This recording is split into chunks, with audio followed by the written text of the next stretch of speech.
The Sabres almost back in action. One more day until their return in New Jersey. Our own Paul Hamilton reports head coach Lindy Ruff said Ukko-Pekka Luukkonen will be available starting on Wednesday. He hadn't gotten the results yet on the testing with Zach Benson. And Ruff said as far as Tage Thompson goes, they don't have a plan mapped out as of yet. So much of it is very much in the air. Puck drop is set for tomorrow at 7 o'clock. The Rochester Americans in action tomorrow evening as well, taking on the Cleveland Monsters. Puck drop set for 7:05. The NFL Combine has begun. The interview portion of the event will be awaiting word from Bills general manager Brandon Beane and head coach Joe Brady. For all of your Combine updates, you can follow along with Sal Capaccio's piece up on our website, WGR550.com. And the Bills also have re-signed offensive lineman Alec Anderson and defensive tackle Fedarian Mathis, each to a one-year contract. Around the NFL, ESPN's Adam Schefter reports it would take a Micah Parsons-type package if the Raiders were to trade Max Crosby this offseason. The Patriots released running back Antonio Gibson. Najee Harris was seen running 5 months after undergoing surgery to repair a torn Achilles. And the Dolphins hired former Titans GM John Robinson as their next senior personal executive. News from the Combine, the NFL would like a do-over on 5 instant replay rulings for 2025 season, but not on the interception ruling in overtime of the Bills-Broncos playoff game. Per Troy Vincent, Executive Vice President of Football Operations, they believe the call on the field was correct. And in boxing, Floyd Mayweather not only fighting Mike Tyson in April, he'll be fighting Manny Pacquiao in September. Safe to say he's officially out of retirement. That's your Paddock Chevrolet Sports Update. Paddock Chevrolet with you for the extra mile since 1935. I'm Joe Cali on Western New York's Voice of the Fans, WGR.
Every time I hear that, I feel like that's my strongest argument I've ever made about anything, and I could make it in front of the Supreme Court.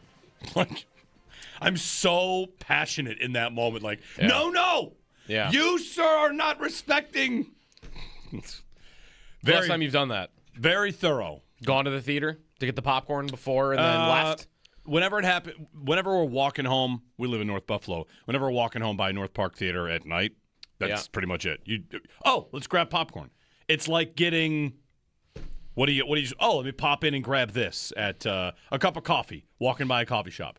It is as normal as going in and, I'm going to grab a coffee real quick on our way. Let's get some popcorn. Yeah. Last time, I don't know. I mean, we had to be walking Hurdle Avenue. I've kept, I was, after that commentary was made for a short time, keeping an eye out when I would go to the movies for someone to do that. Turn around and leave? And I don't remember anybody ever doing it.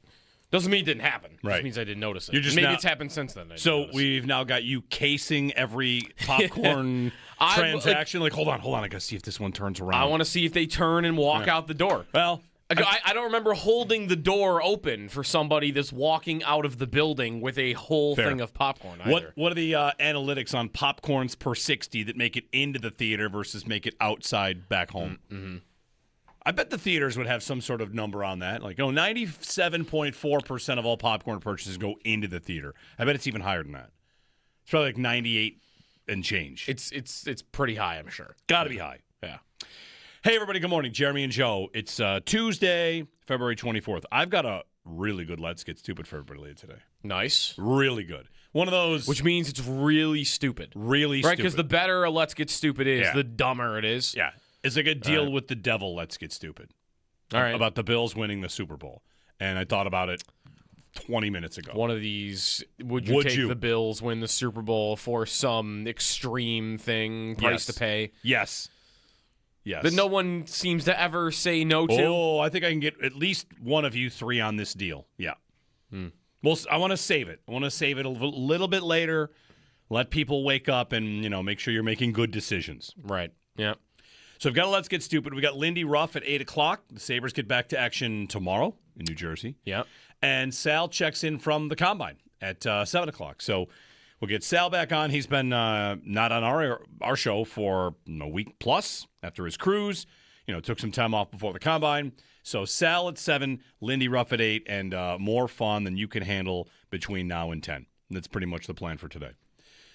Basking in the win over Canada still? Has it faded? I feel like the trash talk picked up as the day went along. I saw a lot more intense trash talk.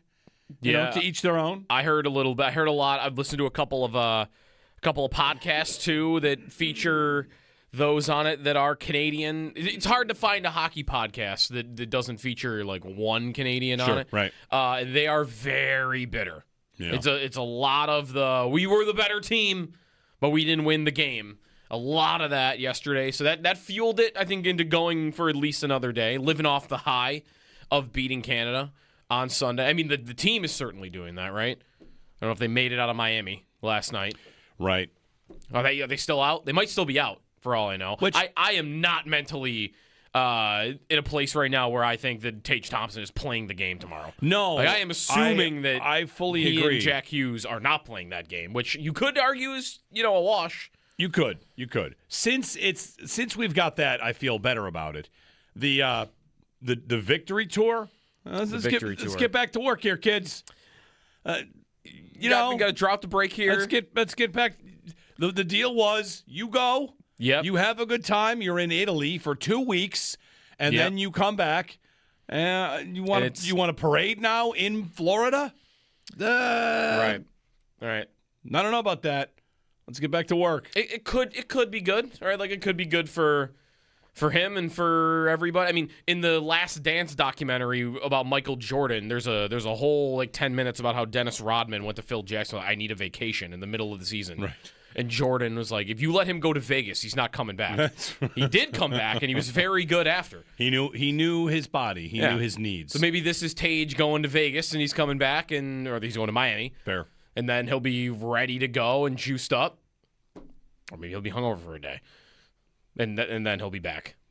I feel like if you got that private chartered plane from Italy to Florida, you're one of these players. That seems like the party enough, doesn't it? You would think, or that might be that's the rest up for the next party. I remember in high school bus rides home from, Rochester, and the party that those would be, let alone private charter across the ocean. You just won, probably champagne running around, Do you wonder, I'm not complaining, though. Do you wonder if some of the players are like, all right, fine, we'll party for another day. I would like to go home. Who are the ones with kids? Like Brock Nelson. Sure. Yeah, he's got Gray. Come on. Like Tage has a daughter. Yeah. He's married. Whatever. No judgment either way, but just I feel that if I was with a group of 30 people, and they're like, we're staying one more day, I would say, I am not. I mean, I'm also much, much older. Right. And I don't have the staying power to party like these people. It's 1 o'clock in the morning, and everyone's going, we're going to one more bar. I'm going home. Guys, I'm jumping in the Uber. You are I'm done. not getting me to go to another city. We're going to what place tonight? No, we are not. Yep. I'm flying to Buffalo because I want to go to bed. Nobody wants to be that guy, though. The first guy to leave, which is why I think it's under responsibility and leadership from Brock Nelson to be the first out. Why'd you pick him? He's the oldest one. Okay, the oldest one. He's got the silver hair, and they really don't have a lot of veteran guys. That was the thing when they were deciding who the captain was going to be. It's like, you guys don't really have a Crosby on this team. So I would pick Nelson. He's the only one, I think, that's in his mid-30s that made that team. Fair. So he's the guy. All right. Give everyone permission. I can just totally that's ready to go. I can totally picture it. Just one more. Who's leading the party planning? One more. We got time. What are we worried about? Maybe guys that have won cups. The Kachucks. Matthew Kachuk. Listen. Well, it's also in his backyard. True. Yeah. I've won the cup 2 times. I'm not worried about this. What? I'm We got a team that keeps guys out on long-term injured reserve until the playoffs. Like, what are you worried about? That guy's dangerous because you're in his backyard. He's done this before. He knows how to party after winning a championship. And his team is out of it right now. So he might not feel any desire to like get back to a team that's in third last in the Eastern Conference right now. This is perfect. Don't let him run the show. I didn't anticipate this, but here's your full scouting report on the partying profiles of every player, what kind of skin in the game they've got, all of it. Like Matthews doesn't want to go back yet. To Toronto? No, he doesn't want to go back. I'd imagine that. What about Hellebuck? He doesn't need it. Everyone's going to be mad at me. Right. Like, hey, good game. Like Tage would actually be high on the list, I think, on guys that like would want to get back quickly, just on the team perspective. Like your team's on the verge of doing something that they haven't done yet, and are having a really good year, and everyone's like, okay, let's go do this. Whereas, like again, a couple of these guys are, subject to a lot of negative. You can't win the big one stuff, and letting their own team down, and it might even be on bad teams. I mean, the Rangers guys are in last place by 10 points. They got to be ready to party. They might never go back. Then there's when you go on vacation, you always want to book yourself a day or two to recover from your vacation. Otherwise, it doesn't feel like you had a vacation. And these players, like the actual NHL players, the rest of them, had a vacation. They went places. Yes. They did stuff. Samuelson went to like Aruba or something. These guys played hockey. Yeah. So, all right, let's put I'm going to put myself in the shoes again. All right, I'm ready. I'm ready to fly home and then just lay down for 48 hours. Yep. Bask in my gold medal glow and then get back to, I'm sorry, what? We're going where? We're going to party in South Beach? Where is my day off? My team's got 17 games in 29 days in March. You want me to party? I need time. Right. Really the fact that it got rerouted to Miami because of the weather might not have helped this all. They would have been in New York, right? Yeah, I could see how cold New York. I know how that went down. Although, do you know what the temperature is in Miami right now? 47 degrees. That's not that. So I'm not sure they're like, they're not swimming in the ocean. I don't think. Just picture Matthew Tkachuk talking to the pilot. Oh yeah, it looks real bad in New York. It's gonna have to be Florida. Yeah, guys. Sorry, the weather's bad. I checked on my app. Is it too early to go back to hating the Tkachuks yet? And the players that you might already hate, if I'm ready for player hatred again. Oh, sure. That's the Sabres being good, I think, more than anything. But I'm ready for that. Am I going to guys on Detroit? Someone on Detroit. I want to split the Tkachuks. I want to split them. I don't want to hate him. You don't want to hate which one? Brady. I don't want to hate Brady. I don't hate Brady Tkachuk. I came out of this really liking Brady Tkachuk. And Matthew Tkachuk, but. I want to split them. I don't think they're the same. I think they're the same, just one's been on a good team and the other hasn't.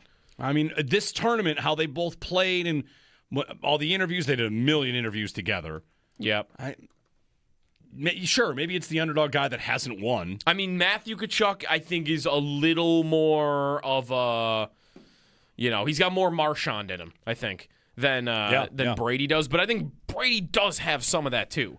I think if Ottawa got really good while the Sabres were good, I think he would be Chris Neal. He would be. That's a tough. Lucic. Those are both tough comps, but I mean, especially Chris Neal's a tough comp. Your Claude Lemieux, just anyone you've hated over your lifetime. You got to get a better player in this comp. I'm thinking. Yeah, Brady to me is a little more.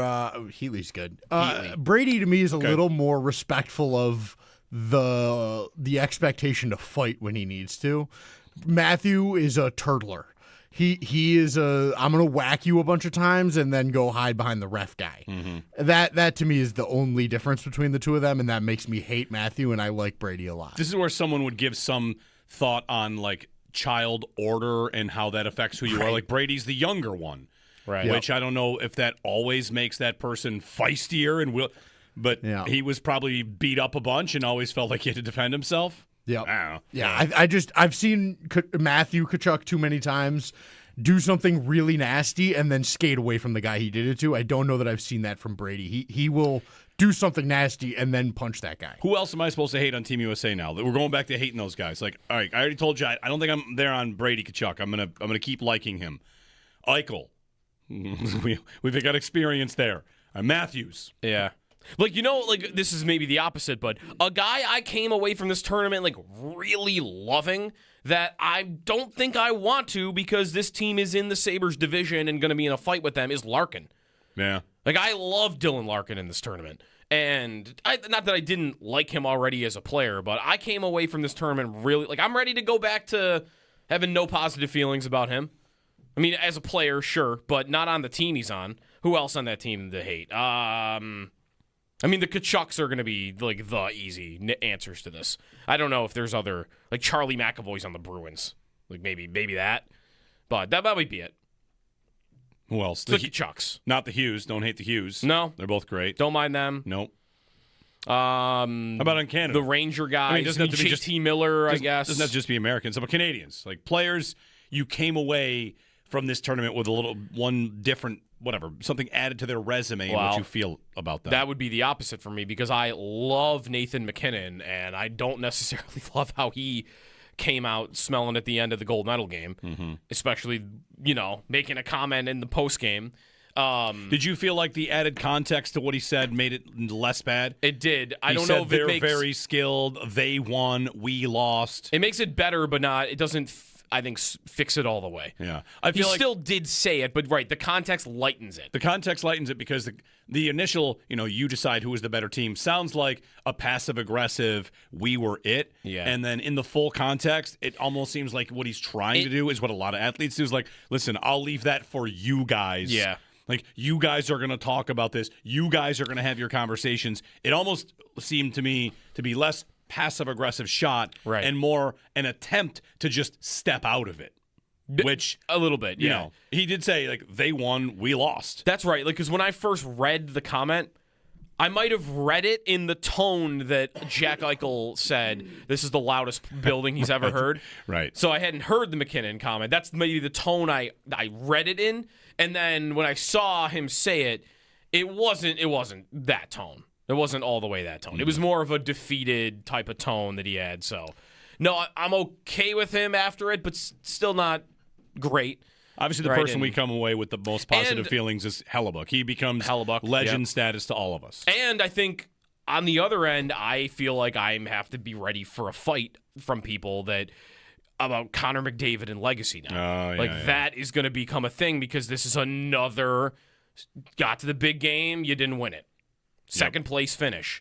And I've seen criticism from Canadian fans that he tried to do it himself on that last play. There's no doubt in my mind that was the play. That was the plan. To go around. To just give it to him.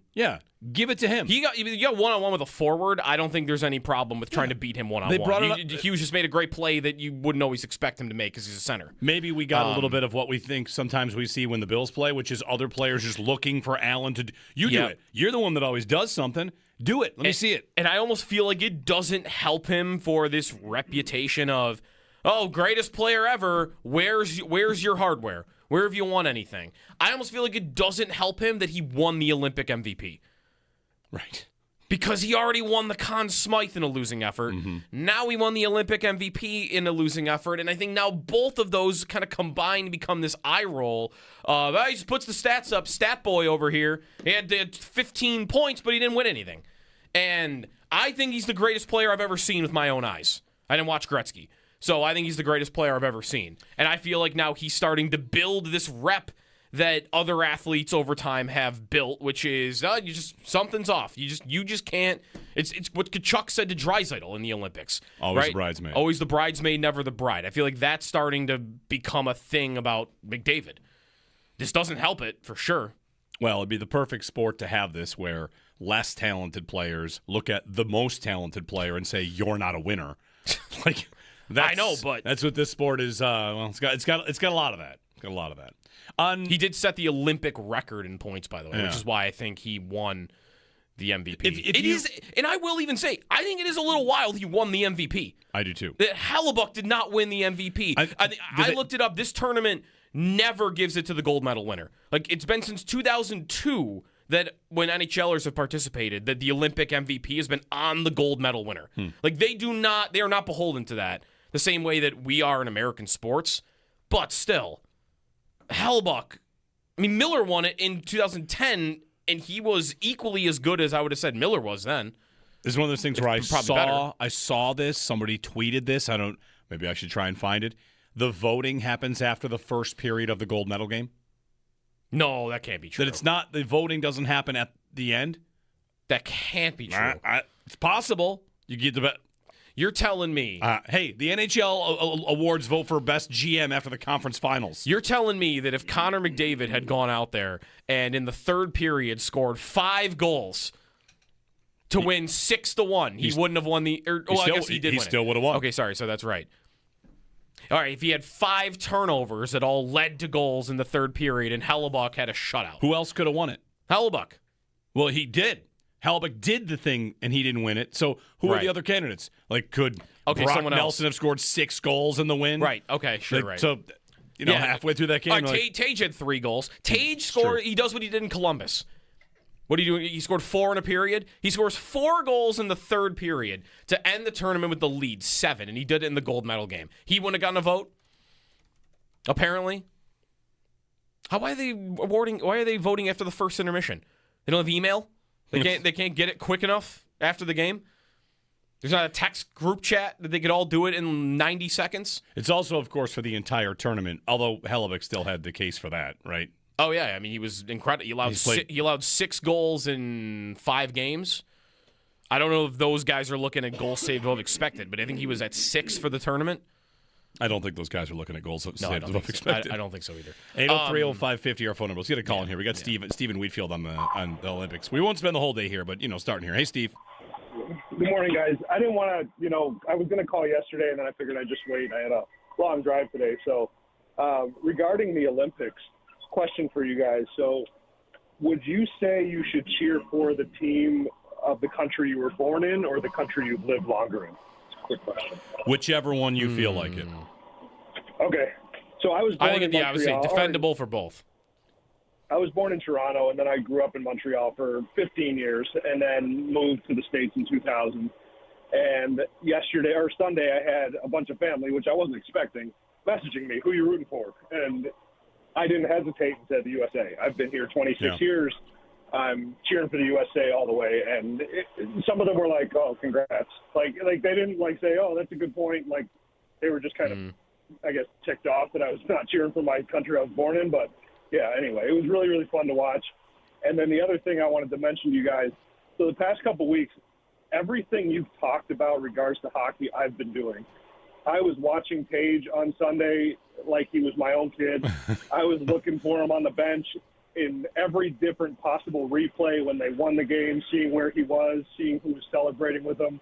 I was more excited when he scored a goal than when the U.S. won was great, but every time he scored, I felt like I was more excited than I ever was for any even win in this tournament. And then the last thing, too, you guys mentioned a while back that, like, with the Sabres being where they're at and how good they are, people are getting together again. I have a group of guys, like 15 of us are meeting Friday night at Wingnuts to watch the Sabres game, and we haven't done that in 14 years. So it's so much fun to have good hockey again. And regarding the tournament, one more thing, too, it's really, really fun to watch these players and cheer for them. And the ones that you don't normally cheer for, like Quinn Hughes he's one of the most unbelievable players I've watched, just the way he plays the game. And cheering for Eichel was hard, but it was, it became easier as the tournament went on. He's so good. Yeah. And it was just a fun tournament, great hockey, and so happy the U.S. won, especially considering they were the underdogs. So that's all I got, guys. Hopefully you enjoy your week, and go Sabres. Thanks, Steve. Yeah, go Sabres. Like, I got a group text going on Sunday noon. Hey, Friday night's game, what are we doing? Which, I mean, it's a beautiful thing. The getting back together for the Sabres games, and this run will be huge. They play 5 games before the deadline. I'm starting to see the trade bait lists coming out. The hockey world turns its eyes to the deadline, which comes up soon. So it's exciting. They play New Jersey tomorrow. And then the Florida back-to-back again. Going to Florida back-to-back, that's kind of tough. Must be nice for Tampa. They get to play the Sabres twice on a second of a back-to-back. You really might want to make sure that the game against New Jersey, that you win that one. You might really... Because you have a Florida back-to-back coming up? Yeah, just maybe, you feel like you must. You just might feel like it. I will not call it a must-win because it's not, and because I'm too nervous about it. And the record without Zach Benson is not good this year. year. And they're not going to Tage? No Tage, no Benson? But we got Norris. All right, that's good. Key NFL dates coming up less than 2 weeks from the start of legal tampering. I got a great question for you about free agency and the Bills. It includes trades, too, but we'll get to that on the other side. Jeremy and Joe here on WGR.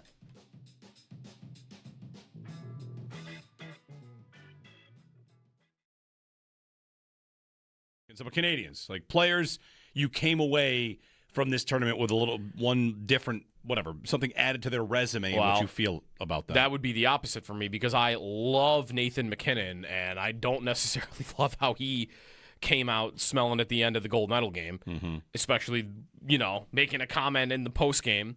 Did you feel like the added context to what he said made it less bad? It did. I don't know know if they're it makes, very skilled. They won. We lost. It makes it better, but not. It doesn't. I think fix it all the way. Yeah, he still did say it, but right, the context lightens it. The context lightens it because the initial, you decide who is the better team sounds like a passive aggressive. We were it. Yeah. And then in the full context, it almost seems like what he's trying to do is what a lot of athletes do. Is like, listen, I'll leave that for you guys. Yeah. Like, you guys are going to talk about this. You guys are going to have your conversations. It almost seemed to me to be less passive-aggressive shot and more an attempt to just step out of it.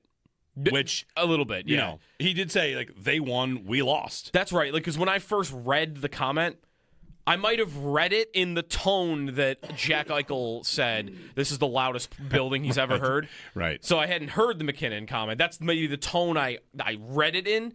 And then when I saw him say it, it wasn't that tone. It wasn't all the way that tone. It was more of a defeated type of tone that he had. So, no, I'm okay with him after it, but still not great. Obviously, the person we come away with the most positive feelings is Hellebuck. He becomes legend status to all of us.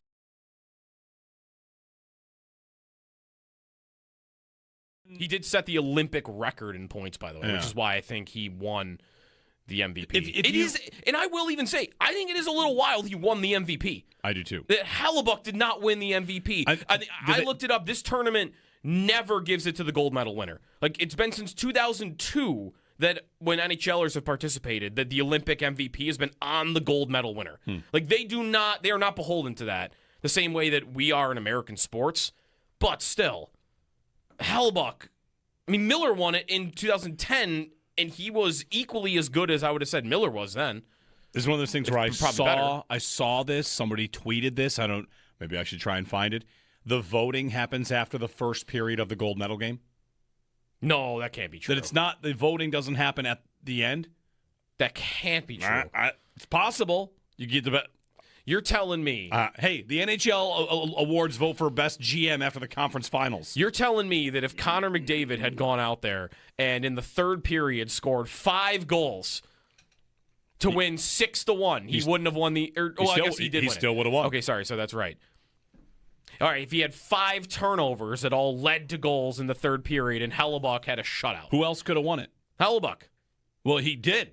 Hellebuck did the thing, and he didn't win it. So who are the other candidates? Like, could Brock Nelson have scored 6 goals in the win? Right. Okay. Sure. Right. So, halfway through that game, Tage had 3 goals. Tage scored. He does what he did in Columbus.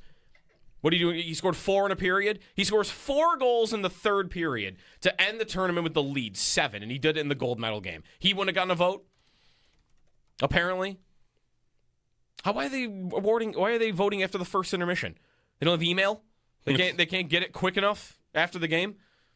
There's not a text group chat that they could all do it in 90 seconds. It's also, of course, for the entire tournament. Although Hellebuck still had the case for that, right? Oh yeah, he was incredible. He allowed 6 goals in 5 games. I don't know if those guys are looking at goals saved above expected, but I think he was at 6 for the tournament. I don't think those guys are looking at goals saved above expected. expected. I don't think so either.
Sabres almost back in action. One more day until their return in New Jersey. Our own Paul Hamilton reports. Head coach Lindy Ruff said Ukko-Pekka Luukkonen will be available starting tomorrow. He hasn't gotten the results yet on the testing with Zach Benson. And Ruff said as far as Tage Thompson goes, they don't have a plan mapped out as of yet, so it's very much up in the air. Puck drop is set for tomorrow at 7 o'clock. The Rochester Americans also in action tomorrow evening, taking on the Cleveland Monsters. Puck drop set for 7:05. The NFL Combine has begun with the interview portion of the event. We'll be awaiting to hear from Bills general manager Brandon Beane and head coach Joe Brady. For all of your Combine updates, you can follow along with Sal Capacio's piece up on our website, WGR550.com. The Bills also have re-signed offensive lineman Alec Anderson and defensive tackle Fedarian Mathis, each to one-year contracts. Around the NFL, ESPN's Adam Schefter reports it would take a Micah Parsons-type package if the Raiders were to trade Max Crosby this offseason. The Patriots released running back Antonio Gibson, and Najee Harris was seen running 5 months after undergoing surgery to repair a torn Achilles.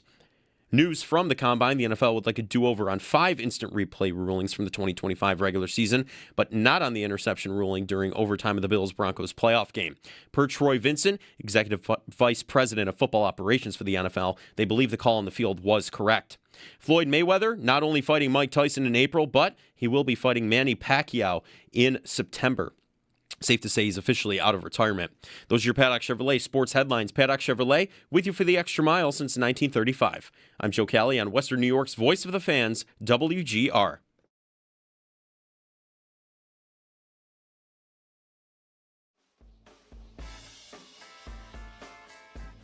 Timelines for Achilles, they can be, as short as I remember Cam Akers, teammate of mine with the Rams, he did his in 5 months. Guys, it used to take maybe a year.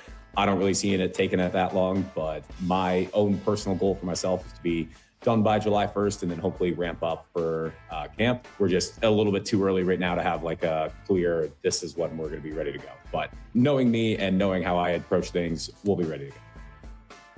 It's Michael Hoyt of the Bills who tore his Achilles. I just yesterday saw video of Najee Harris running and rehabbing. He tore his Achilles as well.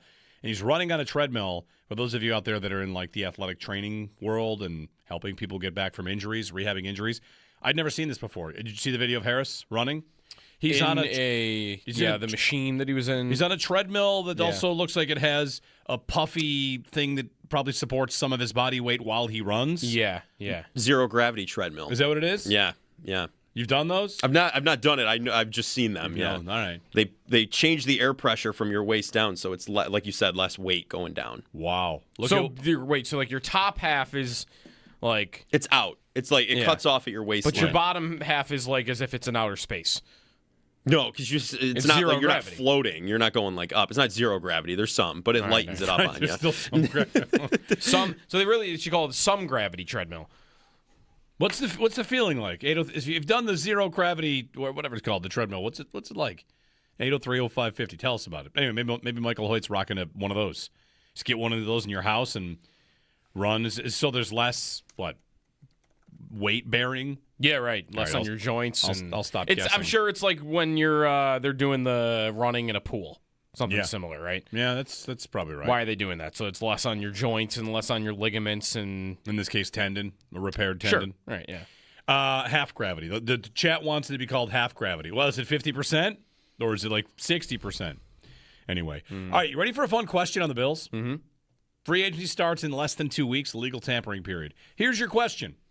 I don't know if I should make this a Twitter poll. I think I'm going to. And I'm just going to not worry about people saying, well, which they always do in polls. Will Deion Dawkins be the second highest paid Bill this year? Or will it be someone new? Dawkins is the second highest paid Bill at $20 million. Mm-hmm. Greg Rousseau was just underneath, but separated by like $20,000. On AAV, not on cap hit, because cap hit is movable. AAV is just as the value of your contract. Allen's 1. Yeah. Dawkins is 2. Will they have a player that gets more money than Deion Dawkins on the team for week 1 this season? What do you think? And just one more little disclaimer here. Right? They can definitely afford to have one. If you're someone that thinks, I hear they're over the cap X amount of dollars, and I think it's going to be, they'll restructure. they can have a player that does this 100%. There's nothing stopping them from signing Trey Hendrickson to 28 if that's what they want to do. Not that they want to do that. Yep. Or make it Mike Evans or make it Alec Pierce. The reason I asked this question is I was listening to the Ringer NFL show, and they were going through all the big-name free agents and the spots that they might look like a fit. And, Joe, every single name was like $19 million or more. Every single one. I listened to Trey Hendrickson. That's more. He'll be more than Dawkins. Yep. Alec Pierce is going to be more than Dawkins. Devin Lloyd, linebacker. Could he get there? Like, maybe. Linebackers hit that open market, and one team has to make that big offer. Trey Edmonds got 18. Odafe Owe, they said $19 million. Mike Evans, 23. Would you anticipate there's a player that has a higher average value than Deion Dawkins when they start the season next year? $20 million is what we're looking at for Dawkins? $20 million is the number. I want to say that they... You know who else is going to go above that? Tyler Linderbaum is going to go over that number. Yeah, he Top will. center on the market. I mean, one of David Edwards or Connor McGovern could theoretically get to that number. Could. That's around what their spot track market values have been. Yeah, right? I think guards are going up. I think for McGovern, whatever. I don't know. Maybe Edwards would. But right, they're a possibility, but that's not quite, I think, what people are looking for. I want them to have a player of that caliber to make that money going into the offseason. That's what I want to ask, but I don't want people to say, well, I don't want to pay someone just to pay someone. And the idea is of course. No, of course. Right? You're getting a player that's worth that much, then you're getting a really good player. You're getting a great player. I am not anticipating right now that's what they're going to land on.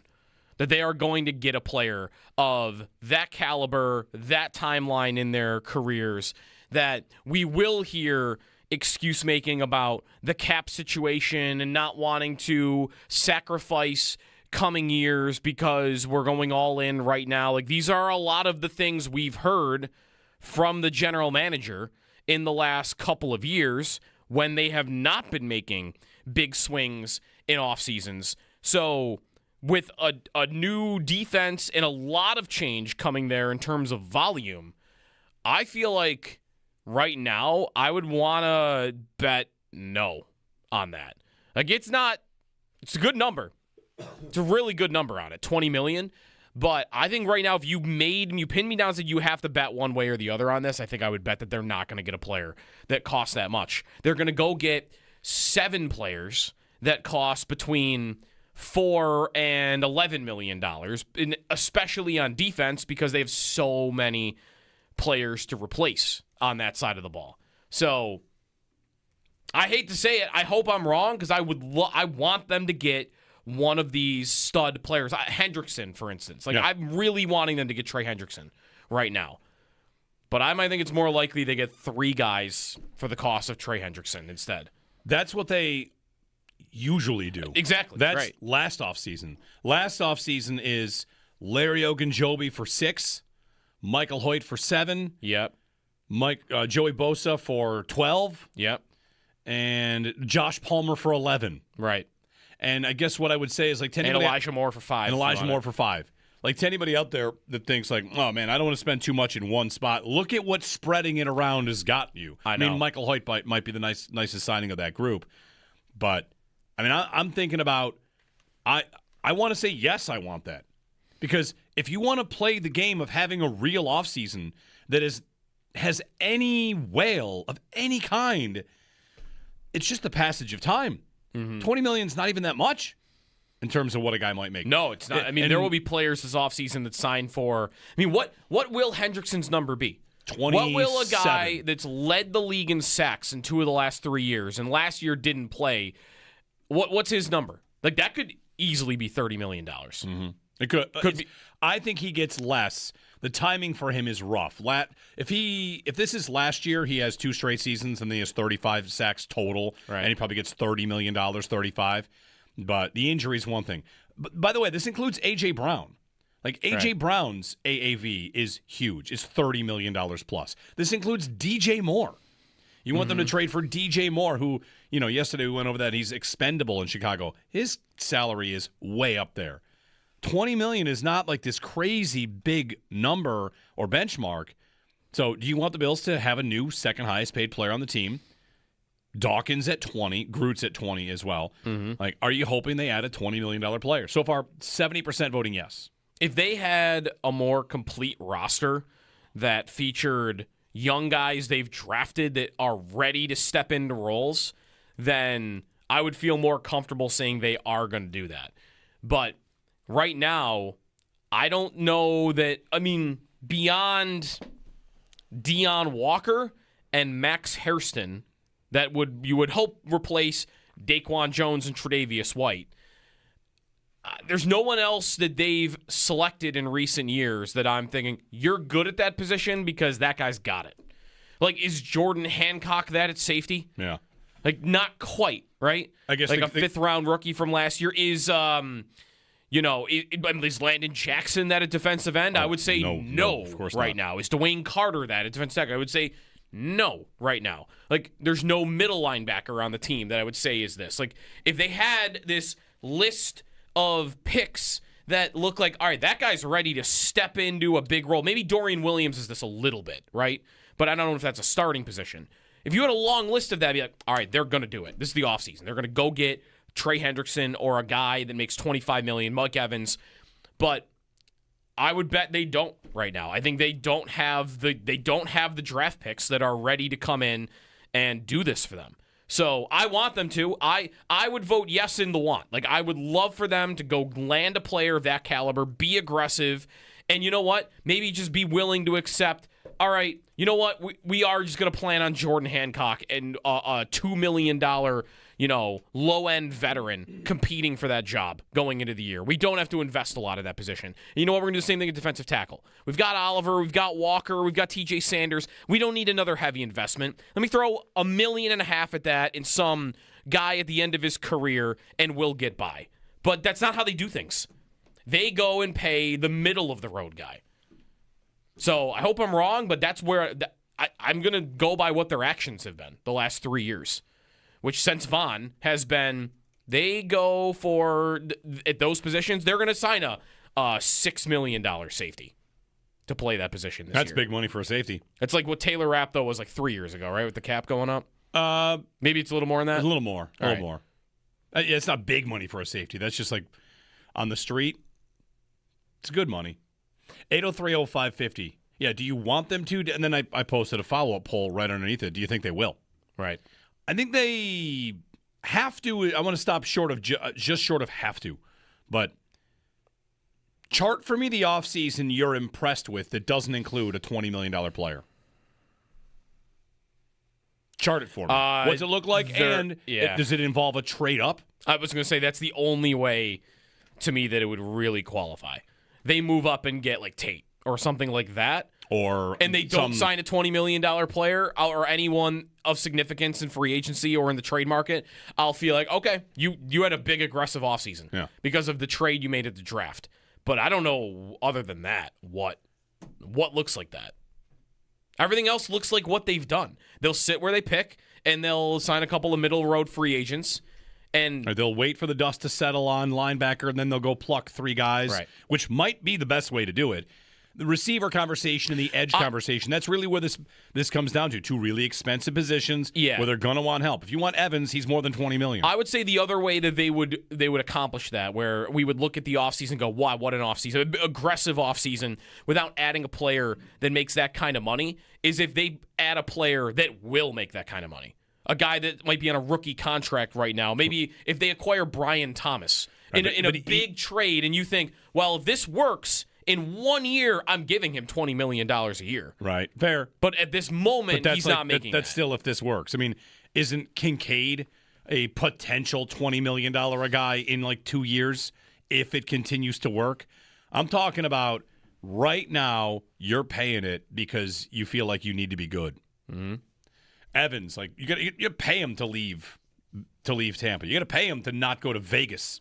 Like, hey, Tom Brady, we won a Super Bowl together. Mm-hmm. Let me come play with you and Fernando Mendoza. Louis in Stony Creek before the break. Hey, Louis.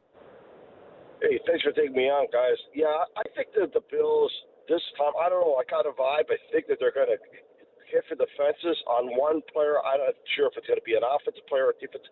I'm thinking it's going to be a receiver.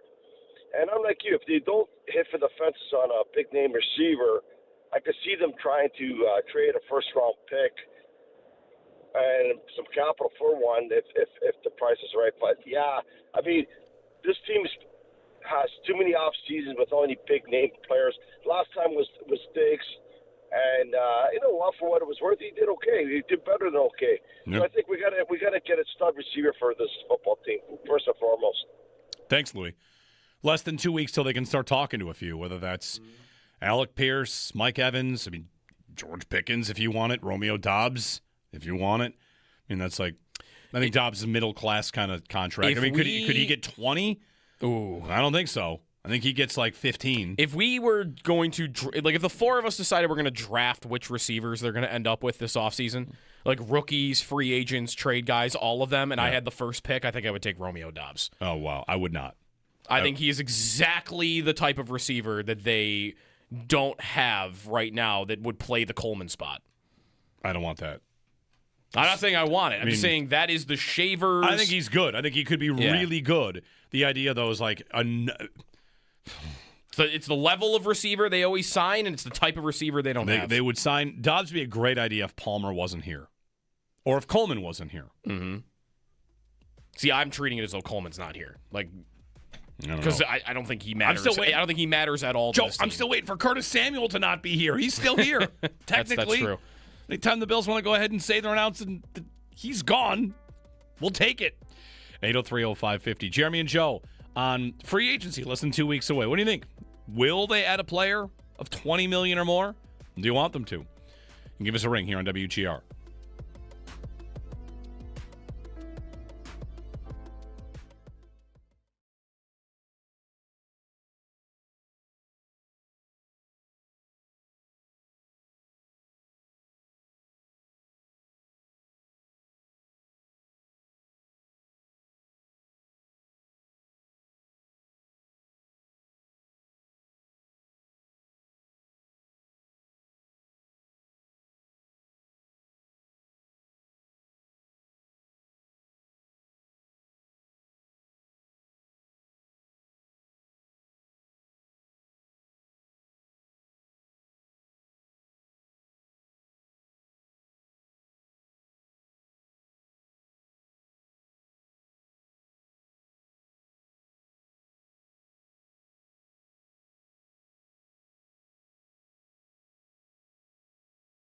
And I think on the other end, I feel like I have to be ready for a fight from people about Connor McDavid and legacy now.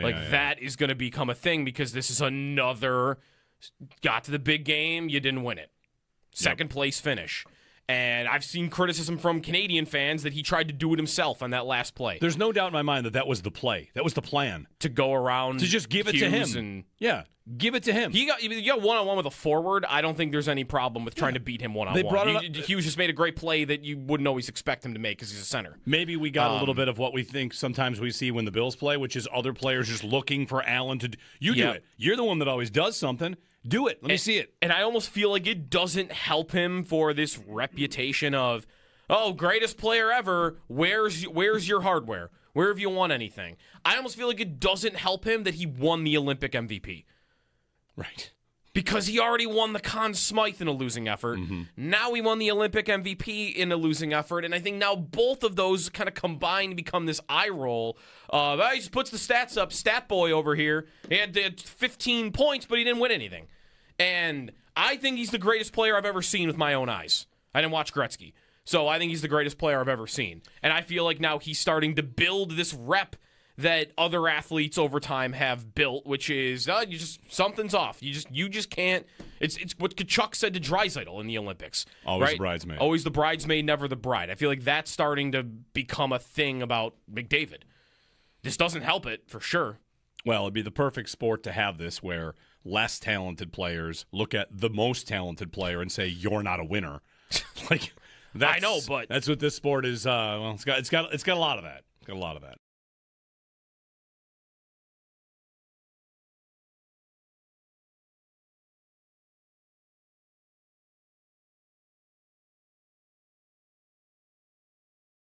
He did set the Olympic record in points, by the way, which is why I think he won the MVP. And I will even say, I think it is a little wild he won the MVP. I do too. That Hellebuck did not win the MVP. I looked it up. This tournament never gives it to the gold medal winner. Like, it's been since 2002 that when NHLers have participated, that the Olympic MVP has been on the gold medal winner. Like, they are not beholden to that the same way that we are in American sports. But still, Hellebuck, I mean, Miller won it in 2010, and he was equally as good as I would have said Miller was then. This is one of those things where I saw this, somebody tweeted this. Maybe I should try and find it. The voting happens after the first period of the gold medal game. No, that can't be true. That the voting doesn't happen at the end? That can't be true.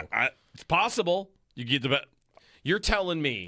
Hey, the NHL awards vote for best GM after the conference finals. You're telling me that if Connor McDavid had gone out there and in the third period scored 5 goals to win 6-1, he wouldn't have won the. I guess he did. He still would have won. Okay, sorry. So that's right.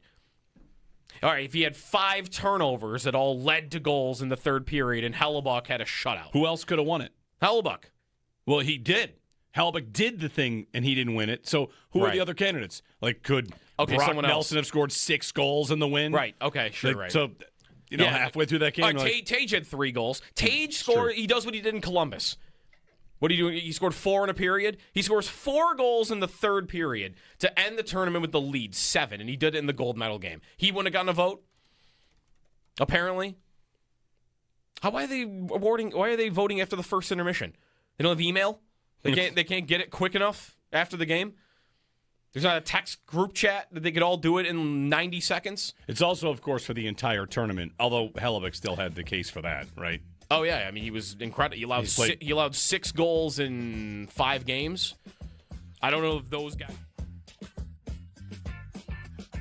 Hey, everybody, it's Jeremy and Joe. I want to let you know you can give us a ring at 716-221-4WGR. And caller number 5 will win a 4-pack of tickets to the Buffalo Home Show, the Buffalo Niagara Convention Center. 2 weekends, March 6th through 8th and March 13th through 15th. Visit BuffaloHomeShow.com for tickets and info. Caller 5 to 716-221-4WGR. We'll check in with Sal Capaccio live from the Combine in Indianapolis coming up at the top of the hour.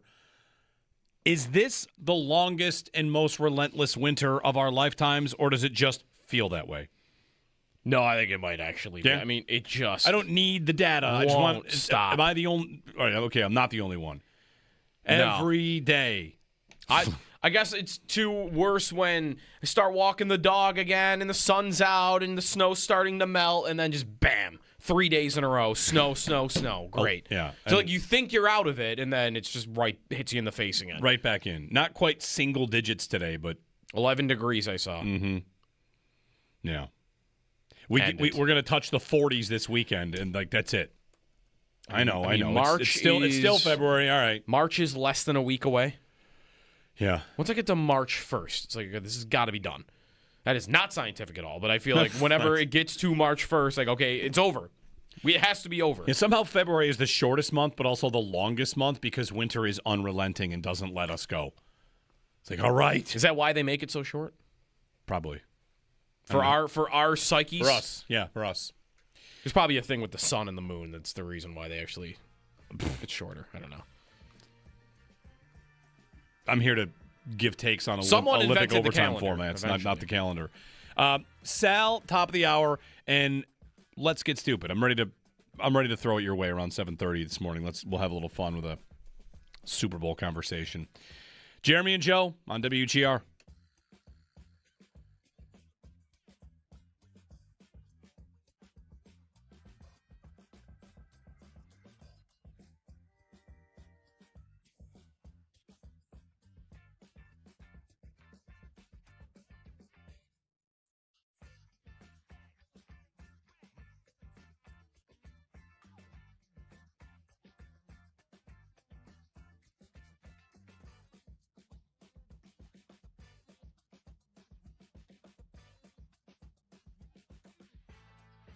Will Deion Dawkins be the second highest paid Bill this year? Or will it be someone new? Dawkins is the second highest paid bill at $20 million. Greg Rousseau was just underneath, but separated by like $20,000. On AAV, not on cap hit, because cap hit is movable. AAV is just as the value of your contract. Allen's 1. Yep. Dawkins is 2. Will they have a player that gets more money than Deion Dawkins on the team for week 1 this season? What do you think? And just one more little disclaimer here, right? They can definitely afford to have one. If you're someone that thinks, I hear they're over the cap X amount of dollars, and I think it's going to be, they'll restrict. They can have a player that does this, 100%. There's nothing stopping them from signing Trey Hendrickson to 28 if that's what they want to do. Not that they want to do that. Yep. Or make it Mike Evans or make it Alec Pierce. The reason I asked this question is I was listening to the Ringer NFL show, and they were going through all the big-name free agents and the spots that they might look like a fit. And, Joe, every single name was like $19 million or more. Every single one. I listened to Trey Hendrickson. That's more. He'll be more than Dawkins. Yep. Alec Pierce is going to be more than Dawkins. Devin Lloyd, linebacker. Could he get there? Like, maybe. Linebackers hit that open market, and one team has to make that big offer. Trey Edmonds got 18. Odafe Owe, they said $19 million. Mike Evans, 23. Would you anticipate there's a player that has a higher average value than Deion Dawkins when they start the season next year? $20 million is what we're looking at for Dawkins? $20 million is the number.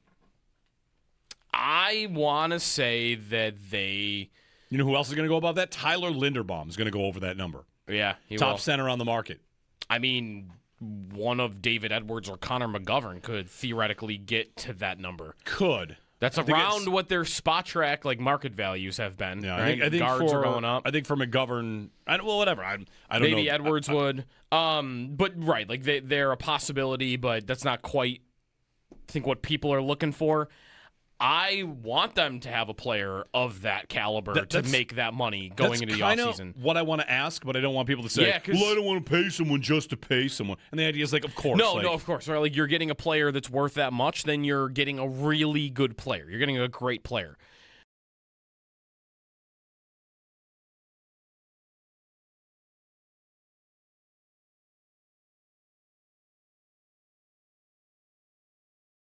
So Canadians, players, you came away from this tournament with one different, something added to their resume and what you feel about that. That would be the opposite for me because I love Nathan McKinnon, and I don't necessarily love how he came out smelling at the end of the gold medal game, especially, making a comment in the post game. Did you feel like the added context to what he said made it less bad? It did. I don't said know if they're it makes... very skilled. They won. We lost. It makes it better, but not. It doesn't, I think, fix it all the way. Yeah.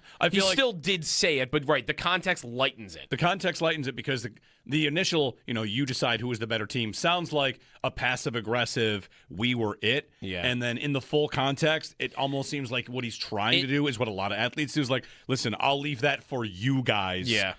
You guys are going to talk about this. You guys are going to have your conversations. It almost seemed to me to be less passive-aggressive shot and more an attempt to just step out of it. Which, a little bit, yeah. He did say, they won, we lost. That's right. Because when I first read the comment, I might have read it in the tone that Jack Eichel said, this is the loudest building he's ever heard. Right. So I hadn't heard the McKinnon comment. That's maybe the tone I read it in. And then when I saw him say it, it wasn't that tone. It wasn't all the way that tone. It was more of a defeated type of tone that he had. So, no, I'm okay with him after it, but still not great. Obviously, the person we come away with the most positive feelings is Hellebuck. He becomes legend status to all of us.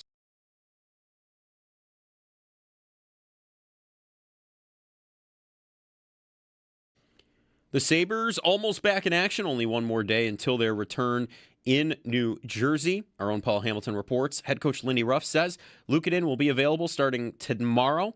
He hadn't gotten the results yet on testing with Zach Benson, and Ruff said as far as Tage Thompson goes, they don't have a plan mapped out as of yet, so it's very much up in the air. Puck drop is set for tomorrow at 7 o'clock. The Rochester Americans in action tomorrow evening as well, taking on the Cleveland Monsters. Puck drop set for 7:05. The NFL Combine has begun with the interview portion of the event. We'll be awaiting to hear from Bills general manager Brandon Beane and head coach Joe Brady. For all of your Combine updates, you'll be able to follow along with Sal Capaccio's piece up on our website, WGR550.com. Sal joins the show up next. The Bills also have re-signed offensive lineman Alec Anderson and defensive tackle Fedarian Mathis, each to one-year contracts. Looking around the NFL, ESPN's Adam Schefter reports it would take a Micah Parsons-type package if the Raiders were to trade Max Crosby this offseason. The Patriots released running back Antonio Gibson, and Najee Harris was seen running 5 months after undergoing surgery to repair a torn Achilles. Now some news from the Combine. The NFL would like a do-over on 5 instant replay rulings from the 2025 regular season, but not on the interception ruling during overtime of the Bills-Broncos playoff game. Per Troy Vincent, Executive Vice President of Football Operations for the NFL, they believe the call on the field was correct. In boxing, Floyd Mayweather not only fighting Mike Tyson in April, he will be fighting Manny Pacquiao in September. Safe to say, he's officially out of retirement. Join Bulldog and WGR in the fight against cancer by riding with the WGR Ride for Roswell team on Saturday, June 27th. When you sign up, you'll get a rider gift from WGR and Tom's Pro Bike on Walden Avenue in Lancaster. Not riding? You can still make a difference by donating to any of our team members. Every dollar goes directly to Roswell Park. Get all of the details at WGR550.com. That's your Paddock Chevrolet Sports Update. Paddock Chevrolet, with you for the extra mile since 1935. I'm Joe Cali on Western New York's Voice of the Fans, WGR.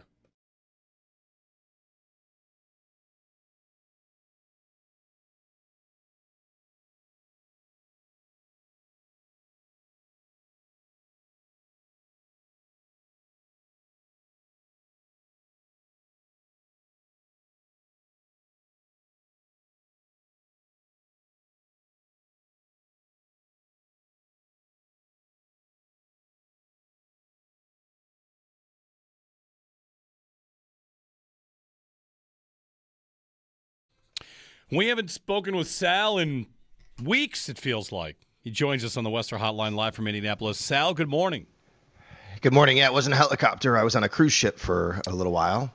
And then it was really kind of crazy because the weather was coming into New York right when we came back on the cruise ship, right? Like we left out of the Brooklyn cruise port. So that was part of the reason why we left and did it that way. But anyway, guys, so I was supposed to fly to Indianapolis on Sunday late morning, but that's right when the blizzard was going to start hitting.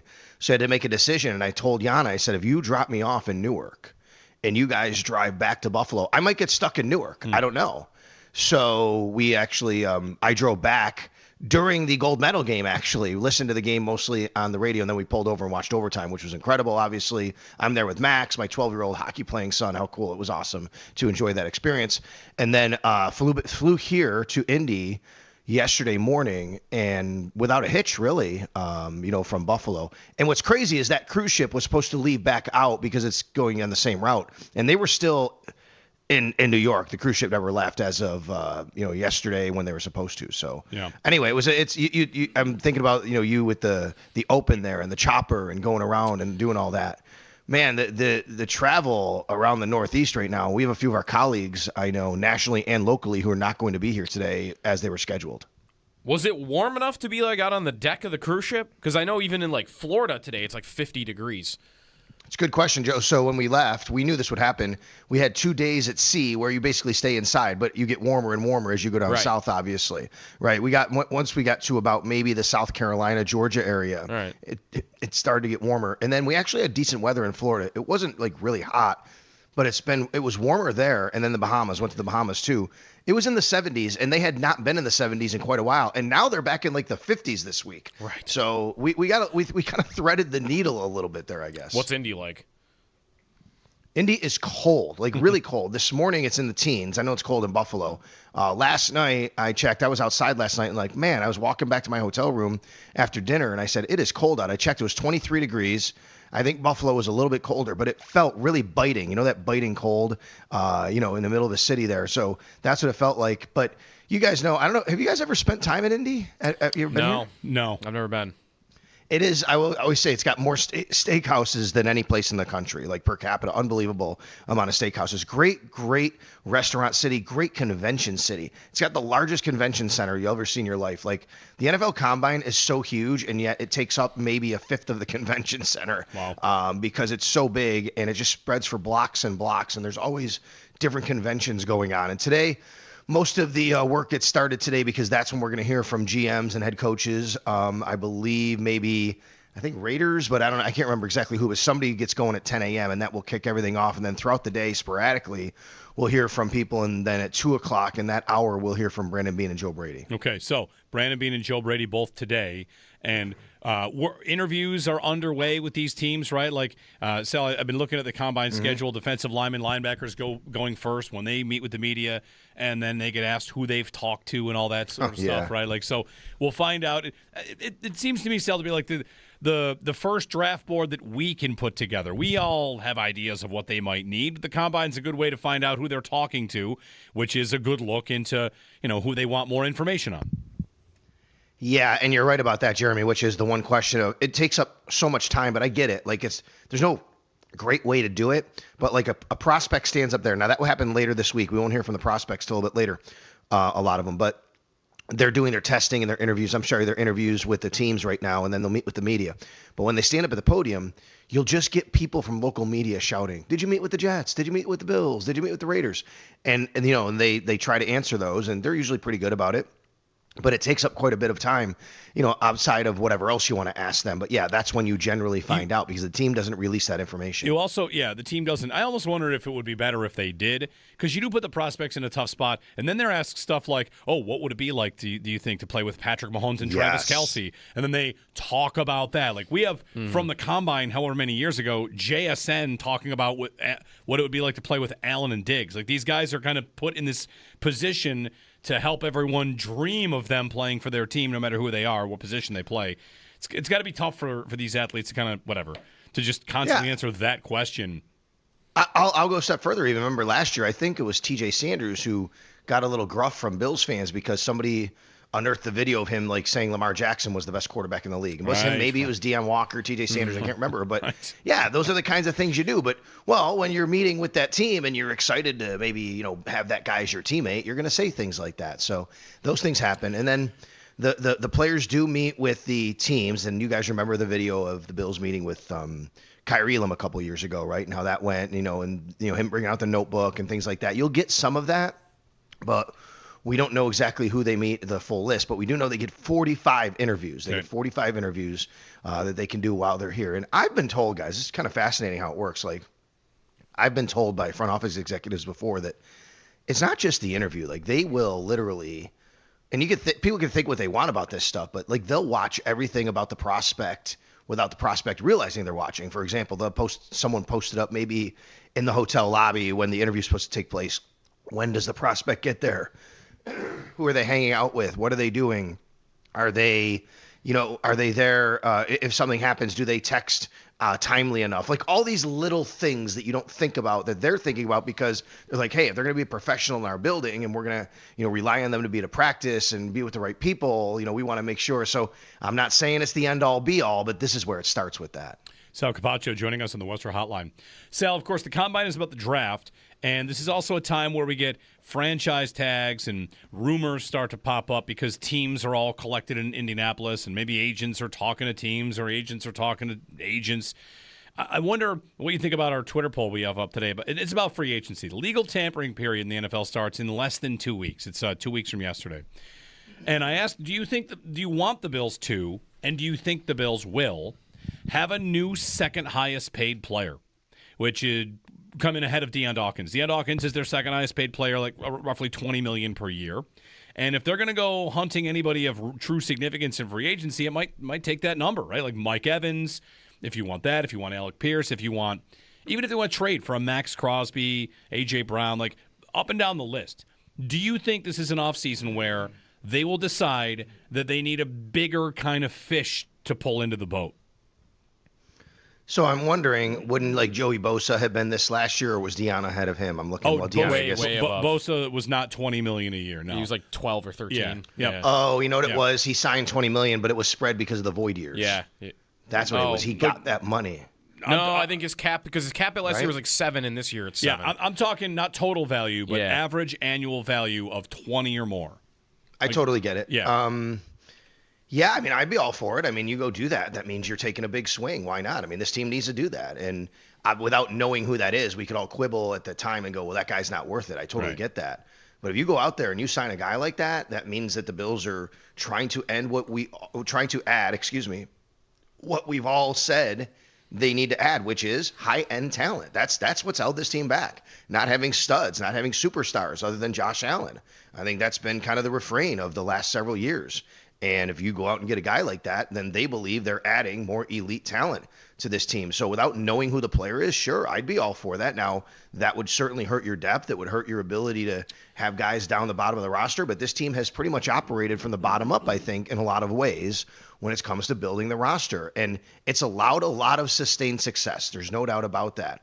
But I think what's held them back when they've gotten those critical moments is having those couple of players that might be difference makers make those plays. One thing, if you do that, and you just kind of alluded to it, like your depth will be tested if you go and spend. They have limited resources, right? Like they have less cap space than a lot of teams in the league. So if they do that, then they can't go sign a bunch of middle tier guys in the offseason. Do they have a lot of internal answers to you, Sal, and replacing guys that are probably going to be walking out the door, like at safety, at linebacker? Like we'll, I'm sure, talk about like Alec Anderson and Van Pran Granger on the offensive line. Like these holes that they might have on the roster, or these places they need to change. How many internal answers do you think they have of guys that could elevate to starting positions?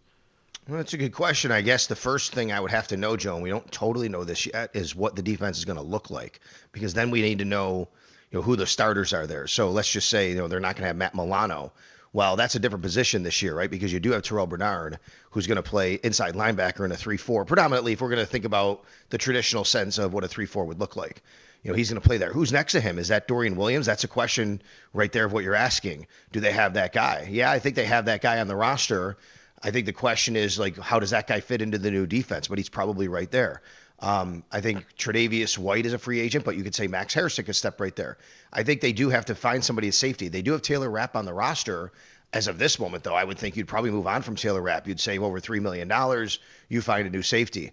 I think at the offensive line spot is where you're really looking at this, and we know that Alec Anderson has re-signed. We know that, Fedarian Mathis re-signed on the defensive line, but we know that Connor McGovern and David Edwards are both free agents. That's the one guy that can step in. I think you do have Cedric Van Pran Granger, and we've talked about him, but I don't know how much confidence you have to just go 2 for 2 right there. You probably have to go out and at least look for somebody. But Joe, I wouldn't doubt it if they feel that they have the answers in-house in those two positions. I mean, it could be tricky, and we could get 3 weeks into the year, and they're like, well, they misevaluated, but that's kind of the thing you have to do this time of year is figure if you have that. To the depth point, Alec Anderson, Fedarian Mathis, these guys both are back, right, Sal? These are role players. And for Fedarian Mathis, I saw Chris Trapasso point out on Twitter yesterday, he's a former second-round pick, and that this new defense might actually be something he fits into a little bit better in terms of how he played at Alabama. He might be has some time at the nose for them.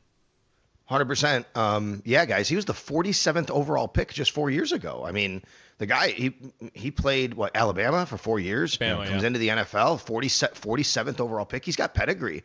I actually like the way he played when he had limited time last year. He seemed athletic for a big guy. He was able to move down the line. Eric Wood said a lot of good things rewatching, during the games as the analyst on the broadcast with us a few times. And I agree too. And Eric Turner said the same thing from Cover One, and I do some stuff with him, and he really likes his fit in this defense. So I think what happened here was, look, I mean, he was going to be a free agent, and the Bills have, 20 plus free agents. Maybe there's less now coming up. And I think Jim Leonard probably walked into some meetings, watched some film, and that's a guy he looked at and said, hey, this guy can play. He can fit in my defense. I like this guy. Let's try to keep him. So you sign him to a 1-year deal. He's back in Buffalo, which is great. and that can help out the defensive line. There's questions up front. Ed Oliver, Deion Walker, TJ Sanders, Dwayne Carter coming back from his injury. What does that look like? You add in Fedarian Mathis. They're still going to have to do some work up there, but you start to see that, okay, these are some of the guys they're going to roll with next year in this new look defense. What's it going to look like on the edge, though?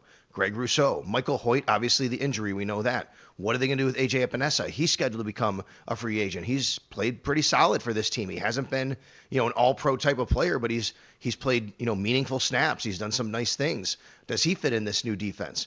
And then on the other side, I just think this is what Alec Anderson has been tracking towards. He's not going to be a role player anymore. I think he's going to be a starter. I think it's going to be at left guard. I can't see how they can keep David Edwards and or Connor McGovern. They're both going to make good salaries. Alec Anderson has played all over the offensive line since he came in this league, and I just think that they have groomed him to be the starter. This is why you have depth. This is why you draft and develop, to put a guy in after 3 years. And by the way, he was undrafted, but you put him in after 3 years, 4 years, and say, okay, it's your time now. You got to go do the job. Could that be at center or guard, you think? Like almost so, if one of them were to leave, and almost regardless of which one, that he would be the next man up at both positions? I'm not sure about that, Joe. It's a good question. I've thought about this because let's just say Edwards comes back. Okay, if Edwards leaves, I think Anderson is your starting left guard. Mm-hmm. You figure out center between what happens with McGovern and then Cedric Van Pran-Granger. What if only McGovern leaves? It's probably a straight-up competition between Van Pran-Granger and Alec Anderson, because the difference is Van Pran-Granger can't play another position. Right. He only plays center. Whereas Alec Anderson, you could still have available to play around the offensive line. But if you're Alec Anderson, I got this question yesterday, by the way. It's a good question. I'll address it, which is, if you like Alec Anderson that much, why just sign him to a one-year deal?